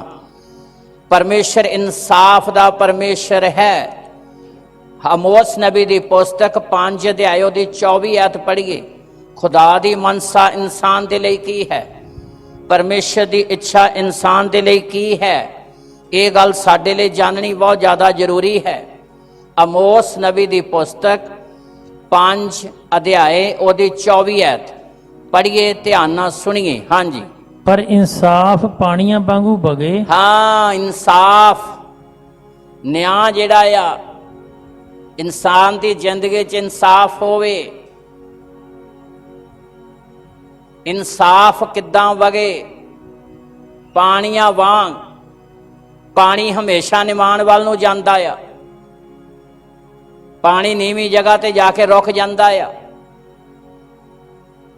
ਇਸ ਤਰ੍ਹਾਂ ਅਤੀ ਜ਼ਿਆਦਾ ਜ਼ਰੂਰੀ ਆ ਕਿ ਇਨਸਾਨ ਸਰਵ ਸ਼ਕਤੀਮਾਨ ਪਰਮੇਸ਼ਰ ਦੇ ਅਧੀਨ ਹੋਵੇ। ਤੋਬਾ ਦਾ ਮਤਲਬ ਹੀ ਇਹ ਹੈ, ਵਰਾਈ ਵੱਲੋਂ ਮੂੰਹ ਮੋੜਨਾ। ਪਛਤਾਪ ਦਾ ਮਤਲਬ ਇਹ, ਮਨ ਫਿਰਾਉਣ ਦਾ ਮਤਲਬ ਹੀ ਇਹ ਹੈ ਕਿ ਵਰਾਈ ਦੇ ਵੱਲੋਂ ਮੂੰਹ ਮੋੜ ਕੇ ਧਾਰਮਿਕਤਾ ਦਾ ਜੀਵਨ ਬਤੀਤ ਕਰਨਾ, ਪਰਮੇਸ਼ਰ ਦੇ ਵਚਨ ਦੇ ਪ੍ਰਤੀ ਵਫਾਦਾਰ ਹੋਣਾ, ਇਮਾਨਦਾਰੀ ਦੀ ਜ਼ਿੰਦਗੀ ਬਤੀਤ ਕਰਨੀ। ਅਮੋਸ ਨਬੀ ਦੇ ਦੁਆਰਾ ਪਰਮੇਸ਼ਰ ਨੇ ਇਸ ਗੱਲ ਨੂੰ ਪੜ੍ਹ ਕੀਤਾ। ਯਸ਼ਾਇਆ ਨਬੀ ਦੇ ਦੁਆਰਾ ਵੀ ਖੁਦਾ ਇਸੇ ਗੱਲ ਨੂੰ ਪੜ੍ਹ ਕਰਦਾ ਆ ਕਿ ਮੈਂ ਉਡੀਕਦਾ ਆ ਇੱਕ ਇਨਸਾਨ ਮੇਰੀ ਵੱਲ ਮੁੜੇ ਤੇ ਮੈਂ ਆਪਣਾ ਰਹਿਮ ਤਰਸ ਉਹਨਾਂ ਤੇ ਕਰਾਂ। ਪਰ ਤਦ ਹੀ ਹੋਵੇਗਾ ਜੇਕਰ ਇਨਸਾਨ ਸੰਸਾਰਿਕ ਦੌੜ ਨੂੰ ਛੱਡ ਕੇ ਪਰਮੇਸ਼ਰ ਦੇ ਵਚਨ ਦੇ ਪ੍ਰਤੀ ਵਫਾਦਾਰ ਹੋਵੇਗਾ। ਪਰਮੇਸ਼ਰ ਚਾਹੁੰਦਾ ਕਿ ਇਨਸਾਨ ਦੀ ਜ਼ਿੰਦਗੀ ਦੇ ਵਿੱਚ ਉੱਚਾ ਹੋਵੇ, ਉਹਦਾ ਰਾਜ ਹੋਵੇ, ਆਦਰ ਮਿਲੇ। ਜੇ ਸਿਰਜਣਹਾਰੇ ਨੇ ਸਾਨੂੰ ਬਣਾਇਆ, ਪਰਮੇਸ਼ਰ ਮੰਗ ਕਰਦਾ ਕਿ ਅਸੀਂ ਪਹਿਲ ਦੇ ਆਧਾਰ ਤੇ ਉਹਦਾ ਆਦਰ ਕਰਨ ਵਾਲੇ ਬਣੀਏ। ਪੜ੍ਹੀਏ, ਧਿਆਨ ਨਾਲ ਸੁਣੀਏ ਅਮੋਸ ਨਬੀ ਦੀ ਪੁਸਤਕ 5 ਅਧਿਆਏ ਉਹਦੀ 24 ਐਤ। ਹਾਂਜੀ। ਪਰ ਇਨਸਾਫ ਪਾਣੀਆਂ ਵਾਂਗੂ ਵਗੇ। ਇਨਸਾਫ ਪਾਣੀਆਂ ਵਾਂਗੂ ਵਗੇ। ਪਾਣੀ ਨਿਵਾਣ ਵੱਲ ਨੂੰ ਜਾਂਦਾ ਤੇ ਰੁਕ ਜਾਂਦਾ ਆ। ਪਾਣੀ ਦੀ ਇਹ ਜਗ੍ਹਾ ਆ। ਪਾਣੀ ਉਚਾਈ ਵੱਲ ਨੂੰ ਨਹੀਂ ਜਾਂਦਾ, ਨਿਵਾਣ ਵੱਲ ਨੂੰ ਜਾਂਦਾ ਆ। ਇਸੇ ਤਰ੍ਹਾਂ ਸਾਡੇ ਲਈ ਜ਼ਰੂਰੀ ਆ, ਜਿਵੇਂ ਮੂਸਾ ਖੁਦਾ ਦੇ ਅਧੀਨ ਰਿਹਾ, ਅਸੀਂ ਵੀ ਪਰਮੇਸ਼ਰ ਦੇ ਅਧੀਨ ਰਹੀਏ। ਇਹੀ ਗੱਲ ਪਰਮੇਸ਼ਰ ਨੇ ਯਹੋਸ਼ੂਆ ਨੂੰ ਕਹੀ। ਫਿਰ ਮੈਂ ਸਾਰੀ ਉਮਰ, ਪਰਮੇਸ਼ਰ ਕਹਿੰਦਾ, ਤੇਰੀ ਅਗਵਾਈ ਕਰਾਂਗਾ, ਸਾਰੀ ਉਮਰ ਤੈਨੂੰ ਫਤਿਹ ਦਿਆਂਗਾ, ਸਾਰੀ ਉਮਰ ਰਸਤੇ 'ਚ ਆਉਣ ਵਾਲੀਆਂ ਰੁਕਾਵਟਾਂ ਨੂੰ ਦੂਰ ਕਰਾਂਗਾ। ਚਾਹੇ ਉਹ ਮਹਾਮਾਰੀ ਦੇ ਰੂਪ 'ਚ, ਚਾਹੇ ਕਿਸੇ ਹੋਰ ਤਰ੍ਹਾਂ ਦੀਆਂ ਸਥਿਤੀਆਂ ਆਉਣ, ਉਹਨਾਂ ਸਾਰੀਆਂ ਸਥਿਤੀਆਂ ਦੇ ਵਿੱਚ ਪਰਮੇਸ਼ਰ ਕਹਿੰਦਾ ਮੈਂ ਤੇਰੀ ਅਗਵਾਈ ਕਰਾਂਗਾ। ਪਾਣੀ ਨੀਵੀਂ ਜਗ੍ਹਾ ਤੇ ਜਾ ਕੇ ਰੁਕਦਾ ਆ। ਪਾਣੀ ਹਮੇਸ਼ਾ ਨਿਵਾਣ ਵੱਲ ਨੂੰ ਜਾਂਦਾ ਆ। ਇੱਥੇ ਅਮੋਸ ਨਬੀ ਦੇ ਦੁਆਰਾ ਵੀ ਇਸੇ ਗੱਲ ਨੂੰ ਪੜ੍ਹ ਕੀਤਾ। ਇੱਕ ਧਾਰਮਿਕ ਇਨਸਾਨ ਦੇ ਲਈ, ਰਾਸਤਵਾਜ ਦੇ ਲਈ, ਵਲੀਵਰ ਦੇ ਲਈ, ਵਿਸ਼ਵਾਸੀ ਲਈ, ਖੁਦਾ ਪ੍ਰਸਤ ਲਈ ਜ਼ਰੂਰੀ ਆ ਕਿ ਉਹ ਖੁਦਾ ਦੀ ਅਧੀਨਗੀ ਦੇ ਵਿੱਚ ਪੂਰਨਤਾਈ ਨਾਲ ਆਵੇ। ਜੇਕਰ ਉਹ ਚਾਹੁੰਦਾ ਕਿ ਜੀਵਨ ਭਰ ਖੁਦਾ ਮੇਰੀ ਅਗਵਾਈ ਕਰੇ, ਤੇ ਸਾਡੇ ਲਈ ਅਤੀ ਜ਼ਿਆਦਾ ਜ਼ਰੂਰੀ ਆ ਕਿ ਅਸੀਂ ਉਹਦੀ ਅਧੀਨਗੀ ਚਾਹੀਏ। ਫਿਰ ਇਹ ਆਉਣ ਵਾਲੀਆਂ ਆਫਤਾਂ ਤੇ ਮੁਸੀਬਤਾਂ ਸਾਡਾ ਕੁਝ ਵੀ ਵਿਗਾੜ ਨਹੀਂ ਸਕਦੀਆਂ, ਬਲਕਿ ਪਰਮੇਸ਼ਰ ਸਾਨੂੰ ਦੁਨੀਆ ਦੇ ਲਈ ਬਰਕਤ ਦਾ ਕਾਰਨ ਬਣਾਵੇਗਾ। ਪੜ੍ਹੀਏ, ਧਿਆਨ ਨਾਲ ਸੁਣੀਏ 24 ਐਤ। ਹਾਂਜੀ। ਪਰ ਇਨਸਾਫ ਪਾਣੀਆਂ ਵਾਂਗੂ ਵਗੇ। ਇਨਸਾਫ ਪਾਣੀਆਂ ਵਾਂਗੂ ਵਗੇ, ਭਾਵ ਇਨਸਾਨ ਦੀ ਜ਼ਿੰਦਗੀ 'ਚ ਐਦਾਂ ਹੀ ਅਧੀਨਗੀ ਹੋਵੇ ਜਿਸ ਤਰ੍ਹਾਂ ਪਾਣੀ ਨੀਵੀਂ ਜਗ੍ਹਾ ਜਾ ਕੇ ਰੁਕ ਜਾਂਦਾ ਹੈ, ਨੀਵੀਂ ਜਗ੍ਹਾ ਨੂੰ ਜਾਂਦਾ ਹੈ। ਜਿੰਨੀ ਜ਼ਿਆਦਾ ਨੀਵੀਂ ਜਗ੍ਹਾ ਹੋਵੇਗੀ, ਓਡੇ ਵੱਡਾ ਪਾਣੀ ਦਾ ਇਕੱਠ ਹੋਵੇਗਾ। ਜਿੰਨਾ ਇੱਕ ਇਨਸਾਨ ਖੁਦਾ ਦੇ ਅਧੀਨ ਹੋਵੇਗਾ, ਓਨਾ ਵੱਡਾ ਪਰਮੇਸ਼ਰ ਦਾ ਫਜ਼ਲ ਹੋਵੇਗਾ, ਓਡਾ ਵੱਡਾ ਪਰਮੇਸ਼ਰ ਦਾ ਅਨੁਗ੍ਰਹਿ ਹੋਵੇਗਾ। ਇਸ ਲਈ ਅਮੋਸ ਨਬੀ ਦੇ ਦੁਆਰਾ ਵੀ ਖੁਦਾ ਨੇ ਇਸੇ ਗੱਲ ਨੂੰ ਪੜ੍ਹ ਕੀਤਾ। ਪੜ੍ਹੀਏ, ਧਿਆਨ ਨਾਲ ਸੁਣੀਏ। ਹਾਂਜੀ। ਪਰ ਇਨਸਾਫ ਪਾਣੀਆਂ ਵਾਂਗੂ ਵਗੇ। ਅੱਗੇ। ਅਤੇ ਧਰਮ 12 ਮਾਸੀ ਨਦੀ ਵਾਂਗੂ। ਹਾਂ, ਧਾਰਮਿਕਤਾ, ਵਫਾਦਾਰੀ, ਰਾਸਤਬਾਜੀ ਐਦਾਂ ਜ਼ਿੰਦਗੀ 'ਚ ਹੋਵੇ। 1-2 ਦਿਨ ਨਹੀਂ, 12 ਮਾਸੀ, 12 ਮਹੀਨੇ। ਜਿਸ ਤਰ੍ਹਾਂ ਇੱਕ ਨਦੀ ਚੱਲਦੀ ਹੈ, ਉਹਦਾ ਪਾਣੀ ਤਾਜ਼ਾ ਰਹਿੰਦਾ ਹੈ। 12 ਮਾਸੀ, 12 ਮਹੀਨੇ ਪਾਣੀ ਫਰੈਸ਼ ਤਾਜ਼ਾ ਰਹਿੰਦਾ ਆ, ਵਗਦੀ ਹੈ। ਉਚਾਈ ਵੱਲ ਨੂੰ ਨਹੀਂ, ਨਿਵਾਣ ਵੱਲ ਨੂੰ। ਇੱਕ ਵਿਸ਼ਵਾਸੀ ਦੀ ਜ਼ਿੰਦਗੀ ਦਾ ਚਿੱਤਰ ਹੈ ਜਿਹੜਾ ਅਮੋਸ ਨਬੀ ਪੇਸ਼ ਕਰਦਾ ਹੈ। ਇਨਸਾਫ ਪਾਣੀਆਂ ਵਾਂਗੂ ਵਗੇ ਤੇ ਧਰਮ 12 ਮਾਸੀ ਨਦੀ ਵਾਂਗੂ, ਜਿਹੜੀ 12 ਮਹੀਨੇ ਨਦੀ ਚੱਲਦੀ ਤੇ ਤਾਜ਼ਾ ਰਹਿੰਦਾ ਹੈ ਪਾਣੀ। ਕਿ ਇਸ ਤਰ੍ਹਾਂ ਸਾਡੀਆਂ ਜ਼ਿੰਦਗੀਆਂ 'ਚ ਖੁਦਾ ਦਾ ਵਚਨ ਹੋਣਾ ਚਾਹੀਦਾ ਹੈ, ਤੇ ਪਰਮੇਸ਼ਰ ਆਪਣੇ ਲੋਕਾਂ ਨੂੰ ਦੁਨੀਆ ਦੇ ਲਈ ਬਰਕਤ ਦਾ ਕਾਰਨ ਬਣਾਉਂਦਾ ਹੈ, ਆਸ਼ੀਸ਼ ਦਾ ਕਾਰਨ ਬਣਾਉਂਦਾ ਹੈ। ਇਹ ਗੱਲ ਪਰਮੇਸ਼ਰ ਨੇ ਆਪਣੇ ਯਹੋਸ਼ੂਆ ਸੇਵਕ ਨੂੰ ਕਹੀ, ਜਿਹਨੂੰ ਮੂਸਾ ਤੋਂ ਬਾਅਦ ਚੁਣਿਆ। ਮੈਂ ਤੇਰੀ ਅਗਵਾਈ ਕਰਾਂਗਾ, ਸਾਰੀ ਉਮਰ ਦੇ ਵਿੱਚ ਕੋਈ ਮਨੁੱਖ ਤੇਰੇ ਅੱਗੇ ਆਕੜੇਗਾ ਨਹੀਂ। ਜੀਵਨ ਭਰ ਮੈਂ ਤੈਨੂੰ ਸਫਲ ਕਰਾਂਗਾ, ਤੇ ਨਾ ਮੈਂ ਤੈਨੂੰ ਛੱਡਾਂਗਾ ਤੇ ਨਾ ਮੈਂ ਤੈਨੂੰ ਤਿਆਗਾਂਗਾ। ਸਥਿਤੀਆਂ, ਹਾਲਾਤ ਭਾਵੇਂ ਕਿੱਦਾਂ ਦੇ ਵੀ ਹੋਣ, ਪਰ ਕੋਈ ਵਬਾ, ਕੋਈ ਮੁਸੀਬਤ ਤੇਰੇ ਨੇੜੇ ਨਹੀਂ ਆਵੇਗੀ। ਇਹ ਉਹਨਾਂ ਜ਼ਿੰਦਗੀਆਂ ਦੇ ਲਈ ਜਿਹੜੀਆਂ ਜ਼ਿੰਦਗੀਆਂ ਖੁਦਾ ਦੇ ਵਚਨ ਦੇ ਪ੍ਰਤੀ ਵਫਾਦਾਰ ਨੇ। ਯਸ਼ਾਇਆ ਨਬੀ ਇਸੇ ਗੱਲ ਨੂੰ ਹੀ ਪੇਸ਼ ਕਰਦਾ ਹੈ। ਫਿਰ ਅਸੀਂ 18 ਤੇ ਆਵਾਂਗੇ, 19-20 ਐਤ ਪੜਾਂਗੇ, ਉਸ ਤੋਂ ਬਾਅਦ ਪ੍ਰਾਰਥਨਾ ਵੱਲ ਜਾਵਾਂਗੇ। ਯਸ਼ਾਇਆ ਨਬੀ ਦੀ ਪੁਸਤਕ 30 ਅਧਿਆਏ ਉਹਦੀ 18 ਤੇ 19 ਐਤ ਵੱਲ ਜਾਵਾਂਗੇ। ਹਾਂਜੀ। ਇਸ ਲਈ ਯਹੋਵਾ ਉਡੀਕਦਾ ਹੈ। ਇਸ ਲਈ ਸਰਵ ਸ਼ਕਤੀਮਾਨ ਪਰਮੇਸ਼ਰ ਉਡੀਕਦਾ ਆ ਵੀ ਤੁਹਾਡੇ ਉੱਤੇ ਕਿਰਪਾ ਬਈ ਕਰੇ, ਉਹ ਰਹਿਮ ਕਰੇ ਇਸ ਲਈ ਵੀ ਉਹ ਆਪ ਨੂੰ ਉੱਚਾ ਕਰਦਾ ਹੈ ਵੇ ਉਹ ਤੁਹਾਡੀਆਂ ਜ਼ਿੰਦਗੀਆਂ 'ਚ ਆਦਰ ਪਾਉਣਾ ਚਾਹੁੰਦਾ ਹੈ, ਵੀ ਉਹ ਤੁਹਾਡੇ ਉੱਤੇ ਰਹਿਮ ਕਰੇ, ਰਹਿਮ ਕਰੇ, ਕਿਉਂ ਜੋ ਯਹੋਵਾ ਇਨਸਾਫ ਦਾ ਪਰਮੇਸ਼ਰ ਹੈ। ਕਿਉਂਕਿ ਸਰਵ ਸ਼ਕਤੀਮਾਨ ਪਰਮੇਸ਼ਰ ਇਨਸਾਫ ਦਾ ਪਰਮੇਸ਼ਰ ਹੈ, ਇਮਾਨਦਾਰਾਂ ਨੂੰ ਪਸੰਦ ਕਰਦਾ ਆ, ਧਰਮੀਆਂ ਨੂੰ ਪਿਆਰ ਕਰਦਾ, ਰਾਸਤਵਾਜਾਂ ਦੀ ਅਗਵਾਈ ਕਰਦਾ ਹੈ। ਹਾਂਜੀ, ਧੰਨ ਉਹ ਸਾਰੇ ਜਿਹੜੇ ਇਸ ਨੂੰ ਉਡੀਕਦੇ ਹਨ। ਹਾਂ, ਤੇ ਉਹ ਮੁਬਾਰਕ ਹੋ ਜਾਂਦੇ ਨੇ, ਉਹ ਭਾਗਸ਼ਾਲੀ ਖੁਸ਼ਕਿਸਮਤ ਬਣ ਜਾਂਦੇ ਨੇ ਜਿਹੜੇ ਸਿਰਜਣਹਾਰੇ ਦੀ ਕਿਰਪਾ ਨੂੰ ਉਡੀਕਦੇ ਨੇ, ਜਿਹੜੇ ਪਛਤਾਪ ਕਰਦੇ ਨੇ, ਜਿਹੜੇ ਝੁਕ ਜਾਂਦੇ ਨੇ, ਜਿਹੜੇ ਸਿਲੰਡਰ ਕਰ ਦਿੰਦੇ ਨੇ, ਜਿਹੜੇ ਸਮਰਪਣ ਕਰਦੇ ਨੇ, ਜਿਹੜੇ ਆਪਣੇ ਆਪ ਨੂੰ ਪਰਮੇਸ਼ਰ ਦੇ ਅਧੀਨ ਕਰਦੇ ਨੇ, ਜਿਹੜੇ ਮੁੜ ਆਉਂਦੇ ਨੇ। ਅਯਾੜੂ ਪੁੱਤਰ ਦੀ ਤਰ੍ਹਾਂ ਜਦੋਂ ਉਹ ਮੁੜ ਕੇ ਪਿਤਾ ਦੇ ਕੋਲ ਆ ਗਿਆ, ਤੇ ਪ੍ਰੇਮੀਓ ਅਸੀਂ ਖੁਦਾ ਦੇ ਕਲਾਮ 'ਚ ਪੜ੍ਹਦੇ ਹਾਂ ਕਿ ਪਿਤਾ ਨੇ ਸਾਰੇ ਅਧਿਕਾਰ ਤੇ ਸਾਰੇ ਹੱਕ ਉਹਨੂੰ ਵਾਪਸ ਕਰ ਦਿੱਤੇ, ਸਾਰੇ ਅਧਿਕਾਰ ਸਾਰੇ ਹੱਕ ਉਹਨੂੰ ਵਾਪਸ ਕਰ ਦਿੱਤੇ ਜਦੋਂ ਉਹ ਮੁੜ ਕੇ ਪਿਤਾ ਦੇ ਕੋਲ ਆ ਗਿਆ। ਇਸੇ ਤਰ੍ਹਾਂ ਜਦੋਂ ਇੱਕ ਇਨਸਾਨ ਆਪਣੇ ਗੁਨਾਹਾਂ ਦਾ ਇਕਰਾਰ ਕਰਦਾ, ਪਛਤਾਪ ਕਰਦਾ ਆ, ਪਹਿਲੀ ਗੱਲ ਉਹ ਹਮੇਸ਼ਾ ਦੀ ਜ਼ਿੰਦਗੀ ਦਾ ਵਾਰਸ ਬਣ ਜਾਂਦਾ। ਉਹ ਜ਼ਿੰਦਗੀ ਜਿਹੜੀ ਆਦਮ ਦੇ ਅਪਰਾਧ ਦੇ ਕਾਰਨ ਚਲੀ ਗਈ, ਉਹ ਬਰਕਤਾਂ ਜਿਹੜੀਆਂ ਅਪਰਾਧ ਦੇ ਕਾਰਨ ਚਲੀਆਂ ਗਈਆਂ, ਉਹ ਵਾਪਸ ਪਰਮੇਸ਼ਰ ਪ੍ਰਦਾਨ ਕਰਦਾ। ਹਮੇਸ਼ਾ ਦੀ ਜ਼ਿੰਦਗੀ ਤੇ ਜ਼ਿੰਦਗੀ ਨਾਲ ਜੁੜੀਆਂ ਹੋਈਆਂ ਸਾਰੀਆਂ ਆਸ਼ੀਸ਼ਾਂ, ਸਾਰੇ ਹੱਕ ਤੇ ਅਧਿਕਾਰ ਮਿਲ ਜਾਂਦੇ ਆ। ਫਿਰ ਅਸੀਂ ਜ਼ਬਾਨ ਦੇ ਨਾਲ ਅੱਬਾ ਅਰਥਾਤ ਇਹ ਪਿਤਾ ਕਹਿ ਸਕਦੇ ਹਾਂ ਕਿ ਜਦੋਂ ਅਸੀਂ ਉਹਨੂੰ ਪਿਤਾ ਕਰਕੇ ਮੰਨ ਲੈਂਦੇ ਹਾਂ ਤੇ ਫਿਰ ਅਸੀਂ ਉਹਦੀਆਂ ਸਾਰੀਆਂ ਰੂਹਾਨੀ ਔਰ ਜਿਸਮਾਨੀ ਆਸ਼ੀਸ਼ਾਂ ਦੇ ਹੱਕਦਾਰ ਬਣ ਜਾਂਦੇ ਹਾਂ। ਫਿਰ ਅਸੀਂ ਪਛਤਾਪ ਜਦੋਂ ਕਰ ਲੈਂਦੇ ਹਾਂ, ਧੰਨ ਹੋ ਜਾਂਦੇ ਹਾਂ, ਭਾਗਸ਼ਾਲੀ ਖੁਸ਼ਕਿਸਮਤ ਬਣ ਜਾਂਦੇ ਹਾਂ, ਤੇ ਪਰਮੇਸ਼ਰ ਸਾਡੇ ਨਸੀਬਾਂ ਨੂੰ ਬਹਾਲ ਕਰ ਦਿੰਦਾ ਹੈ। ਉਹ ਆਪਣੀਆਂ ਰਹਿਮਤਾਂ ਦੇ ਨਾਲ ਭਰਦਾ ਹੈ। ਆਮ ਤੋਂ ਫਿਰ ਉਹ ਸਾਨੂੰ ਖਾਸ ਬਣਾ ਦਿੰਦਾ ਹੈ, ਜਿਹੜੀਆਂ ਜ਼ਿੰਦਗੀਆਂ ਸਿਰਜਣਹਾਰੇ ਦੀ ਵੱਲ ਮੁੜਦੀਆਂ ਨੇ। 19 ਐਤ ਪੜ੍ਹੀਏ, ਧਿਆਨ ਨਾਲ ਸੁਣੀਏ। ਹਾਂ ਹੇ ਲੋਕੋ ਜਿਹੜੇ ਯਰੂਸ਼ਲਮ ਵਿੱਚ ਸਿਯੋਨ ਤੇ ਬਸਦੇ ਹੋ, ਹਾਂ, ਜਿਹੜੇ ਉਹਦੇ ਅਧੀਨਗੀ 'ਚ ਫਿਰ ਰਹਿੰਦੇ ਨੇ, ਹਾਂ, ਤੁਸੀਂ ਫਿਰ ਕਦੇ ਨਾ ਰੋਵੋਗੇ। ਹਾਂ, ਉਹਨਾਂ ਦੇ ਲਈ ਪ੍ਰਤਿਗਿਆ ਆ। ਫਿਰ ਜਿਹੜੇ ਉਹਦੇ ਹੋ ਜਾਂਦੇ ਨੇ, ਜਿਹੜੇ ਆਪਣੇ ਆਪ ਨੂੰ ਉਹਦੇ ਹੱਥ ਦਿੰਦੇ ਨੇ, ਜਿਹੜੇ ਉਹਦੇ ਪੁੱਤਰ ਧੀਆਂ ਬਣ ਜਾਂਦੇ ਨੇ, ਜਿਹੜੇ ਪਛਤਾਪ ਕਰਦੇ ਨੇ, ਜਿਹੜੇ ਮੁੜ ਆਉਂਦੇ ਨੇ, ਫਿਰ ਖੁਦਾ ਦੀ ਉਹਨਾਂ ਦੇ ਲਈ ਪ੍ਰਤਿਗਿਆ ਹੈ। ਫਿਰ ਉਹ ਆਮ ਨਹੀਂ ਰਹਿੰਦੇ, ਫਿਰ ਉਹ ਖਾਸ ਬਣ ਜਾਂਦੇ ਨੇ। ਫਿਰ ਲਿਖਿਆ ਕਿ ਤੁਸੀਂ ਫਿਰ ਕਦੀ ਨਾ ਰੋਵੋਗੇ, ਤੁਹਾਡਾ ਰੋਣਾ ਖਤਮ ਹੋ ਜਾਵੇਗਾ। ਜਿਵੇਂ ਅਸੀਂ ਯਸ਼ਾਇਆ ਨਬੀ ਦੀ ਪੁਸਤਕ 35 ਅਧਿਆਏ ਉਹਦੀ 10 ਐਤ ਦੇ ਵਿੱਚ ਪੜ੍ਹਦੇ ਹਾਂ, ਤੇ ਜਿਹੜੇ ਇਸ ਗੱਲ ਤੇ ਭਰੋਸਾ ਕਰਦੇ ਨੇ, ਵਿਸ਼ਵਾਸ ਕਰਦੇ ਨੇ ਕਿ ਪ੍ਰਭੂ ਯਿਸੂ ਨੇ ਆਪਣਾ ਪਵਿੱਤਰ ਲਹੂ ਮੇਰੇ ਗੁਨਾਹਾਂ ਦੀ ਖਾਤਰ ਬਹਾਇਆ ਆ, ਉਹਨਾਂ ਦੇ ਲਈ ਫਿਰ ਖਾਸ ਪ੍ਰਤਿਗਿਆ ਹੈ। ਪੜਾਂਗੇ 35 ਅਧਿਆਏ ਉਹਦੀ 10 ਐਤ, ਯਸ਼ਾਇਆ ਨਬੀ ਦੀ ਪੁਸਤਕ। ਯਹੋਵਾ ਦੇ ਮੁੱਲ ਲਏ ਹੋਏ ਮੁੜ ਆਉਣਗੇ। ਹਾਂ, ਜਿਹੜੇ ਭਰੋਸਾ ਕਰ ਲੈਂਦੇ ਨੇ ਕਿ ਪ੍ਰਭੂ ਯਿਸੂ ਨੇ ਆਪਣੇ ਜੀਵਨ ਦੀ ਕੁਰਬਾਨੀ ਮੇਰੇ ਗੁਨਾਹਾਂ ਦੀ ਖਾਤਰ ਦਿੱਤੀ ਹੈ, ਜਿਹੜੇ ਵਿਸ਼ਵਾਸ ਕਰਦੇ ਨੇ, ਜਿਹੜੇ ਪ੍ਰਤੀਤ ਕਰਦੇ ਨੇ। ਇਹ ਲਿਖਿਆ ਯਹੋਵਾ ਦੇ ਮੁੱਲ ਲਏ ਹੋਏ ਮੁੜ ਆਉਣਗੇ। ਜਿਹੜੀ ਅਦਨ ਦੀ ਵਾਟਿਕਾ ਜੀਵਨ ਤੋਂ ਵੱਖਰੇ ਹੋ ਗਏ, ਉਹ ਜੀਵਨ ਨੂੰ ਪ੍ਰਾਪਤ ਕਰਨਗੇ, ਉਹ ਆਸ਼ੀਸ਼ਾਂ ਨੂੰ ਪ੍ਰਾਪਤ ਕਰਨਗੇ। ਅੱਗੇ ਉਹ ਜਕਾਰਿਆਂ ਨਾਲ ਸਿਯੋਨ ਨੂੰ ਆਉਣਗੇ। ਹਾਂ, ਉਹਨਾਂ ਦਾ ਸੋਗ ਰੋਣਾ ਹੋਊਗਾ, ਖਤਮ ਹੋ ਜਾਵੇਗਾ। ਉਹਨਾਂ ਕੋ ਜਕਾਰੇ ਹੋਣਗੇ, ਉਹਨਾਂ ਕੋ ਫਤਿਹ ਦੀ ਆਵਾਜ਼ ਹੋਵੇਗੀ, ਹਾਏ ਮਰ ਗਏ ਲੁੱਟ ਲੈ ਨਹੀਂ ਹੋਵੇਗੀ। ਉਹ ਜਕਾਰਿਆਂ ਨਾਲ ਪਰਮੇਸ਼ਰ ਦੇ ਘਰ ਵੱਲ ਨੂੰ ਆਉਣਗੇ। ਹਾਂਜੀ, ਅਤੇ ਆਨੰਦ ਉਹਨਾਂ ਦੇ ਸਿਰਾਂ ਤੇ ਹੋਵੇਗਾ।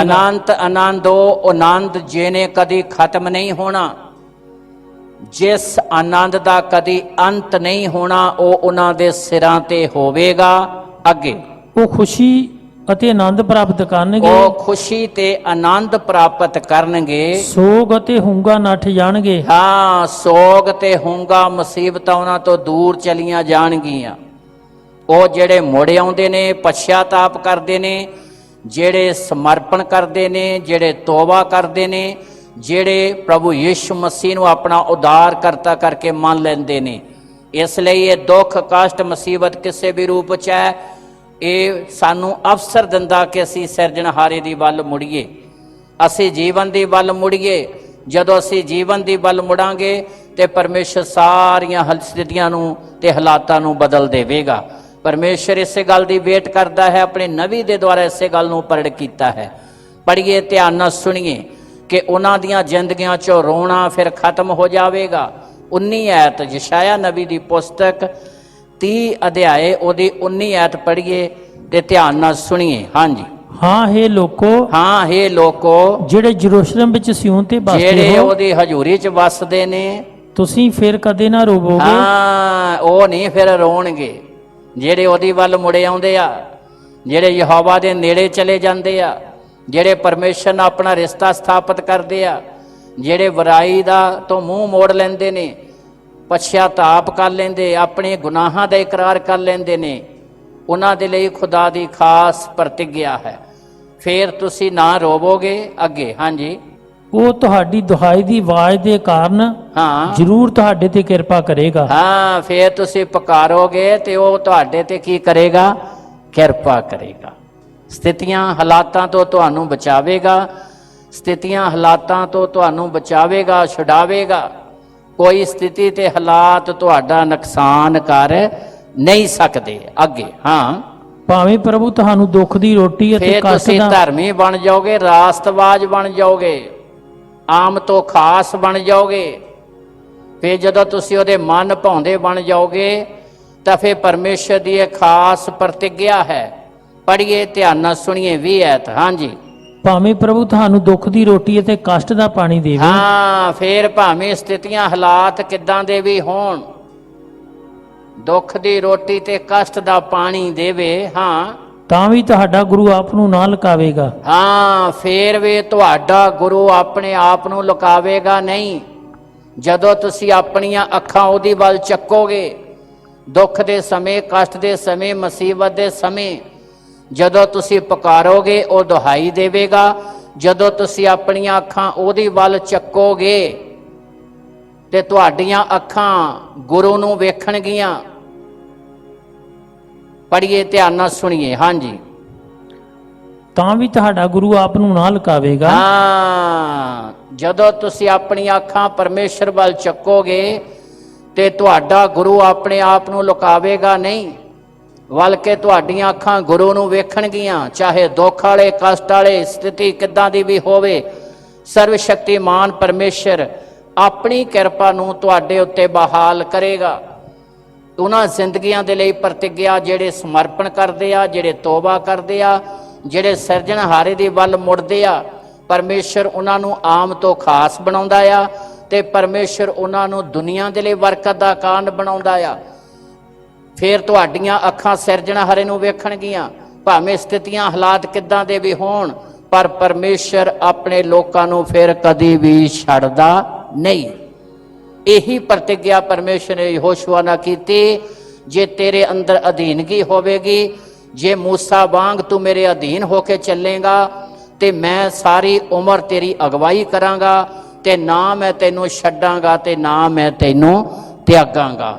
ਇਸ ਲਈ ਮੇਰੇ ਭਾਈ ਭੈਣੋ, ਖੁਦਾ ਦਾ ਪਵਿੱਤਰ ਵਚਨ ਸਾਡੇ ਤੋਂ ਮੰਗ ਕਰਦਾ ਕਿ ਅਸੀਂ ਉਹਦੀ ਵੱਲ ਮੁੜੀਏ, ਆਪਣਾ ਰਿਸ਼ਤਾ ਉਹਦੇ ਨਾਲ ਮਜ਼ਬੂਤ ਕਰੀਏ, ਉਹਦੇ ਵਚਨ ਦੇ ਪ੍ਰਤੀ ਵਫਾਦਾਰ ਹੋਈਏ ਤੇ ਸਾਰੀਆਂ ਸਥਿਤੀਆਂ ਤੇ ਸਾਰੇ ਹਾਲਾਤਾਂ 'ਚ ਖੁਦਾ ਸਾਡੀ ਅਗਵਾਈ ਨਹੀਂ ਕਰੇਗਾ, ਉਹ ਸਾਨੂੰ ਸੰਭਾਲੂਗਾ ਹੀ ਨਹੀਂ, ਬਲਕਿ ਉਹ ਸਾਨੂੰ ਦੁਨੀਆ ਲਈ ਬਰਕਤ ਦਾ ਕਾਰਨ ਵੀ ਬਣਾਵੇਗਾ।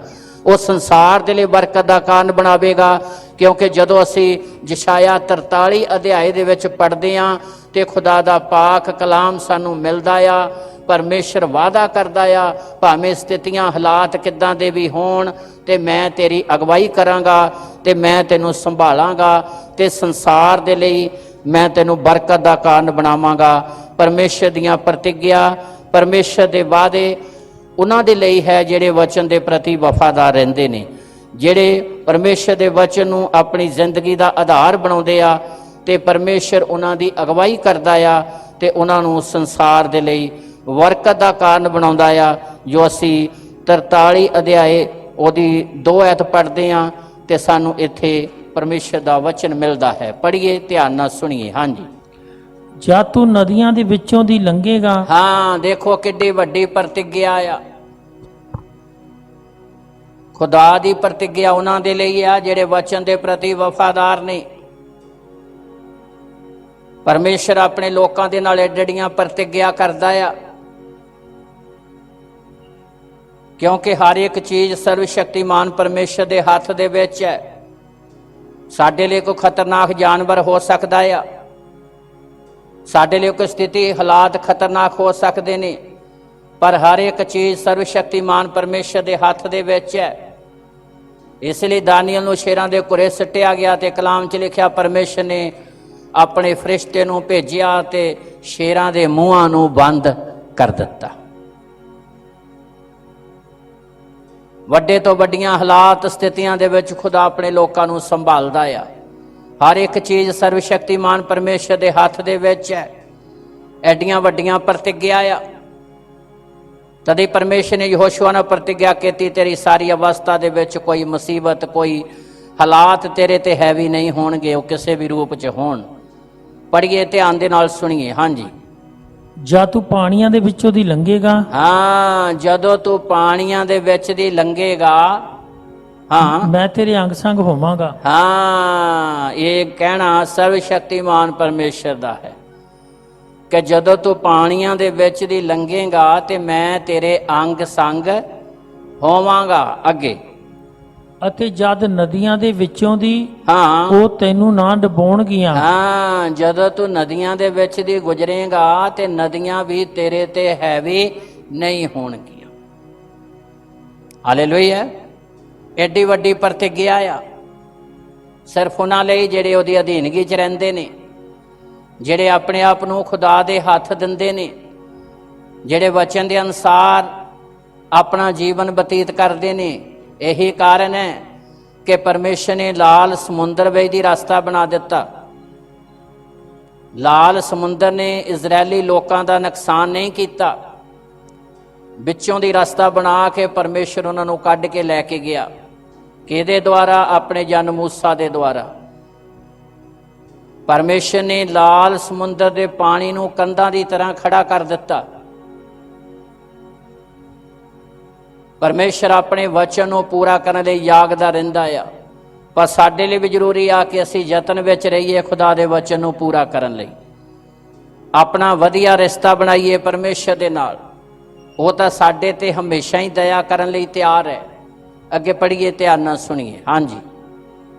जद तू अग दे विचों दी ਚੱਲੇਗਾ, हाँ ते जदों तू अग दे विच दी ਚੱਲੇगा ਉਹ ਤੈਨੂੰ ਨਾ ਸਾੜੇਗੀ, अग तैनू साड़ेगी नहीं, ਨਾ ਲਾੜ ਤੇਰੇ ਉੱਤੇ ਬਲੇਗੀ। हाँ ते ना लाट दा असर तेरे उत्ते होवेगा।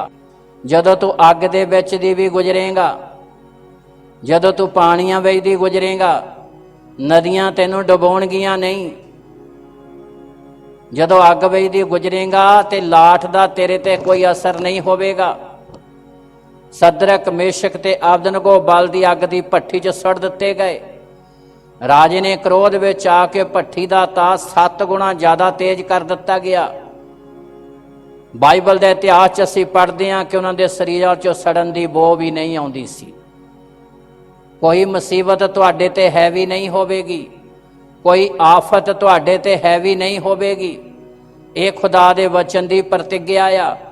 पर उन्हां दे लई जिहड़े समर्पण करते ने, जिहड़े ईमानदारी दी जिंदगी बतीत करते ने, जिहड़े सच्ची तौबा करते ने, जिहड़े वचन दे प्रति वफादार रहिंदे ने, परमेश्वर उन्हां दी अगवाई करदा आ। उन्हां नूं दुनिया लई बरकत दा कारण बनाउंदा, संसार दे लई आशीष दा कारण बनाउंदा आ। जिहड़े खुदा दे नेड़े रहिंदे ने, आफतां मुसीबतां उन्हां तो कोहां मील दूर चलियां जांदियां। इसलिए परमेश्वर दा पवित्र वचन इन्हां स्थितियां च, इन्हां हालातां च सानू सिखाउंदा आ, सानू मोड़ना चाहुंदा कि असीं वचन दे प्रति वफादार होइए। जदों वचन दे प्रति वफादार होवांगे ते फिर आउण वालीआं आफतां मुसीबतां तो परमेश्वर सानू बचाऊगा ही नहीं, बल्कि दुनिया दे लई बरकत दा कारण बनावेगा। इसलिए चंगी गल है दाऊद वांग कि असीं इंसान दे हत्थ पैण दी बजाए अपने आप नूं खुदा दे हत्थ देईए। जदों असीं परमेश्वर दे हत्थ देंगे तो फिर असीं इंसानां दियां जिहड़ियां तकलीफां, मुश्किलां, परेशानियां, आफतां आ, उन्हां तो असीं बच सकदे हां। डॉक्टरां दियां जिहड़ियां ਦਲੀਲਾਂ ਆ ਜਾਂ ਡਾਕਟਰਾਂ ਦਾ ਜਿਹੜਾ ਜ਼ੁਲਮ ਆ ਉਹਦੇ ਤੋਂ ਵੀ ਅਸੀਂ ਬਚ ਸਕਦੇ ਹਾਂ। ਇਸ ਕਰਕੇ ਸਾਡੇ ਲਈ ਅਤੀ ਜ਼ਿਆਦਾ ਜ਼ਰੂਰੀ ਆ ਕਿ ਅਸੀਂ ਪਰਮੇਸ਼ਰ ਦੇ ਵਚਨ ਦੇ ਪ੍ਰਤੀ ਵਫਾਦਾਰ ਹੋਈਏ। ਜਦੋਂ ਵਫਾਦਾਰ ਹੋਵਾਂਗੇ ਤੇ ਫਿਰ ਸਾਡਾ ਅਸਲੀ ਡਾਕਟਰਾਂ ਦਾ ਡਾਕਟਰ ਤੇ ਪ੍ਰਭੂਆਂ ਦਾ ਪ੍ਰਭੂ ਤੇ ਰਾਜਿਆਂ ਦਾ ਰਾਜਾ ਸਾਡੀ ਅਗਵਾਈ ਕਰੇਗਾ ਤੇ ਉਹ ਆਪਣੀਆਂ ਰਹਿਮਤਾਂ ਬਹਾਲ ਕਰੇਗਾ ਤੇ ਇਹ ਸਾਰੀਆਂ ਆਫਤਾਂ ਮੁਸੀਬਤਾਂ ਤੋਂ ਸਾਨੂੰ ਬਚਾਵੇਗਾ ਤੇ ਉਹ ਆਪਣੀ ਰਹਿਮਤ ਸਾਡੇ ਤੇ ਬਹਾਲ ਕਰੇਗਾ। ਇਸ ਲਈ ਅਤੀ ਜ਼ਿਆਦਾ ਜ਼ਰੂਰੀ ਆ ਕਿ ਅਸੀਂ ਪਰਮੇਸ਼ਰ ਦੇ ਵਚਨ ਦੇ ਪ੍ਰਤੀ ਵਫਾਦਾਰ ਹੋਈਏ ਤੇ ਉਹ ਸਾਡੇ ਜੀਵਨ ਪਰ ਅਗਵਾਈ ਕਰੂਗਾ ਤੇ ਆਉਣ ਵਾਲੀਆਂ ਆਫਤਾਂ ਤੇ ਮੁਸੀਬਤਾਂ ਤੋਂ ਸਾਨੂੰ ਬਚਾਵੇਗਾ। ਸੋ ਆਓ ਅਸੀਂ ਅੱਖਾਂ ਬੰਦ ਕਰੀਏ, ਪ੍ਰਾਰਥਨਾ ਕਰੀਏ ਪੰਜਾਬ ਦੇ ਲਈ, ਭਾਰਤ ਲਈ, ਪੂਰੇ ਵਿਸ਼ਵ ਦੇ ਲਈ ਕਿ ਪਰਮੇਸ਼ਰ ਪੰਜਾਬ ਸਟੇਟ ਉੱਤੇ, ਭਾਰਤ ਦੇਸ਼ ਉੱਤੇ ਤੇ ਪੂਰੇ ਵਿਸ਼ਵ ਤੇ ਆਪਣੀ ਕਿਰਪਾ ਬਹਾਲ ਕਰੇ। ਹਰ ਇੱਕ ਕੰਟਰੀ ਦੇ ਉੱਤੇ ਖੁਦਾ ਦਾ ਫਜ਼ਲ ਹੋਵੇ ਤੇ ਹਰ ਇੱਕ ਕੰਟਰੀ ਦੇ ਰਾਜੇ ਦੇ ਉੱਤੇ ਖੁਦਾ ਦਾ ਫਜ਼ਲ ਹੋਵੇ ਤੇ ਅਹੁਦੇਦਾਰਾਂ ਦੇ ਉੱਤੇ ਫਜ਼ਲ ਹੋਵੇ ਤੇ ਪਰਮੇਸ਼ਰ ਆਪਣੀ ਰਹਿਮਤ ਬਹਾਲ ਕਰੇ। ਤੇ ਡਾਕਟਰਾਂ ਦੇ ਲਈ ਵੀ ਅਸੀਂ ਪ੍ਰਾਰਥਨਾ ਕਰੀਏ ਕਿ ਉਹ ਵੀ ਇਮਾਨਦਾਰੀ ਦੇ ਨਾਲ ਆਪਣੇ ਕੰਮ ਨੂੰ ਕਰਨ ਤਾਂ ਕਿ ਉਹ ਦੂਜਿਆਂ ਦੇ ਲਈ ਬਰਕਤ ਦਾ ਕਾਰਨ ਬਣਨ। ਆਓ ਅਸੀਂ ਪ੍ਰਾਰਥਨਾ ਕਰਾਂਗੇ। ਦਿਆਲਤਾ ਨਾਲ ਭਰੇ ਪਰਮੇਸ਼ਰ, ਮੈਂ ਸਾਰੇ ਸੰਸਾਰ ਨੂੰ ਤੇਰੇ ਸ਼ਕਤੀਸ਼ਾਲੀ ਹੱਥ ਵਿੱਚ ਦਿੰਦਾ ਆ ਕਿਉਂਕਿ ਸਾਰੀ ਦੁਨੀਆ ਨੂੰ ਤੂੰ ਹੀ ਬਣਾਇਆ ਹੈ। ਹੇ ਯਹੋਵਾ, ਮੰਗ ਕਰਦਾ ਤੇਰਾ ਰਹਿਮ, ਤੇਰਾ ਤਰਸ ਪ੍ਰਗਟ ਹੋਵੇ। ਹੇ ਦਿਆਲੂ ਪਿਤਾ ਪਰਮੇਸ਼ਰ, ਇਹ ਹਰ ਤਰ੍ਹਾਂ ਦੀ ਆਫਤ ਮੁਸੀਬਤ ਟਲ ਜਾਵੇ। ਮਹਾਨ ਪ੍ਰਭੂ, ਹਰ ਇੱਕ ਜ਼ਿੰਦਗੀ ਤੇਰੀ ਵੱਲ ਮੁੜੇ, ਹਰ ਇੱਕ ਜੀਵਨ ਪਛਤਾਪ ਕਰੇ। ਮੈਂ ਮੰਗ ਕਰਦਾ ਹਰ ਜ਼ਿੰਦਗੀ 'ਚ ਤੇਰਾ ਫਜ਼ਲ ਹੋਵੇ। ਦਿਆਲਤਾ ਨਾਲ ਭਰੇ ਪਰਮੇਸ਼ਰ, ਹਰ ਇੱਕ ਕੰਟਰੀ ਨੂੰ ਤੇਰੇ ਸ਼ਕਤੀਸ਼ਾਲੀ ਹੱਥ ਵਿੱਚ ਦਿੰਦਾ ਤੇ ਹਰ ਇੱਕ ਕੰਟਰੀ ਦੇ ਰਾਜੇ ਨੂੰ ਵੀ ਤੇਰੇ ਸ਼ਕਤੀਸ਼ਾਲੀ ਹੱਥ ਵਿੱਚ ਦਿੰਦਾ ਤੇ ਹਰ ਜ਼ਿੰਦਗੀ 'ਚ ਤੇਰੀ ਅਧੀਨਗੀ ਆਵੇ। ਮਹਾਨ ਪਿਤਾ, ਸਾਰੇ ਮਹੱਤਵੇ ਵਾਲਿਆਂ ਤੇ, ਉੱਚੇ ਅਹੁਦੇ ਵਾਲਿਆਂ ਤੇ, ਲੀਡਰ ਸਾਹਿਬਾਨਾਂ ਤੇ ਵੀ ਤੇਰਾ ਵੱਡਾ ਫਜ਼ਲ ਪ੍ਰਗਟ ਹੋਵੇ। ਮਹਾਨ ਪ੍ਰਭੂ ਜੀ, ਤੇਰਾ ਵੱਡਾ ਅਨੁਗ੍ਰਹਿ ਹੋਵੇ। ਜੋ ਇਸ ਸਮੇਂ ਦੇ ਵਿੱਚ ਡਾਕਟਰ ਟ੍ਰੀਟਮੈਂਟ ਕਰਦੇ ਆ ਉਹਨਾਂ ਤੇ ਵੀ ਤੇਰਾ ਫਜ਼ਲ ਹੋਵੇ। ਉਹਨਾਂ ਅੰਦਰ ਵੀ ਦੂਜਿਆਂ ਲਈ ਰਹਿਮ ਤੇ ਤਰਸ ਆਵੇ ਤਾਂ ਕਿ ਇਮਾਨਦਾਰੀ ਦੇ ਨਾਲ ਉਹ ਆਪਣੀ ਜੌਬ ਨੂੰ, ਆਪਣੀ ਨੌਕਰੀ ਨੂੰ, ਆਪਣੀ ਡਿਊਟੀ ਨੂੰ ਕਰਨ ਤਾਂ ਕਿ ਮਹਾਨ ਪ੍ਰਭੂ ਡਾਕਟਰਾਂ ਦੇ ਜ਼ਰੀਏ ਵੀ ਦੂਸਰਿਆਂ ਦਾ ਭਲਾ ਹੋ ਸਕੇ। ਆਪਣੀ ਕਿਰਪਾ ਬਹਾਲ ਕਰੋ। ਭਾਰਤ ਦੇਸ਼ ਤੇ ਵੀ ਤੇਰਾ ਫਜ਼ਲ ਹੋਵੇ ਤੇ ਪੰਜਾਬ ਸਟੇਟ ਉੱਤੇ ਵੀ ਤੇਰੀ ਆਸ਼ੀਸ਼ ਹੋਵੇ। ਮਹਾਨ ਪ੍ਰਭੂ, ਆਪਣੀ ਕਿਰਪਾ ਬਹਾਲ ਕਰੋ ਤੇ ਆਉਣ ਵਾਲੇ ਸਮੇਂ ਤੇਰੇ ਜਲਾਲ ਦੇ ਨਾਲ ਭਰਪੂਰ ਹੋਣ। ਇਹ ਦੁਆ ਸੁਣੋ, ਪ੍ਰਭੂ ਯਿਸੂ ਦੇ ਪਵਿੱਤਰ ਨਾਮ 'ਚ ਮੰਗਦੇ ਹਾਂ, ਆਮੀਨ।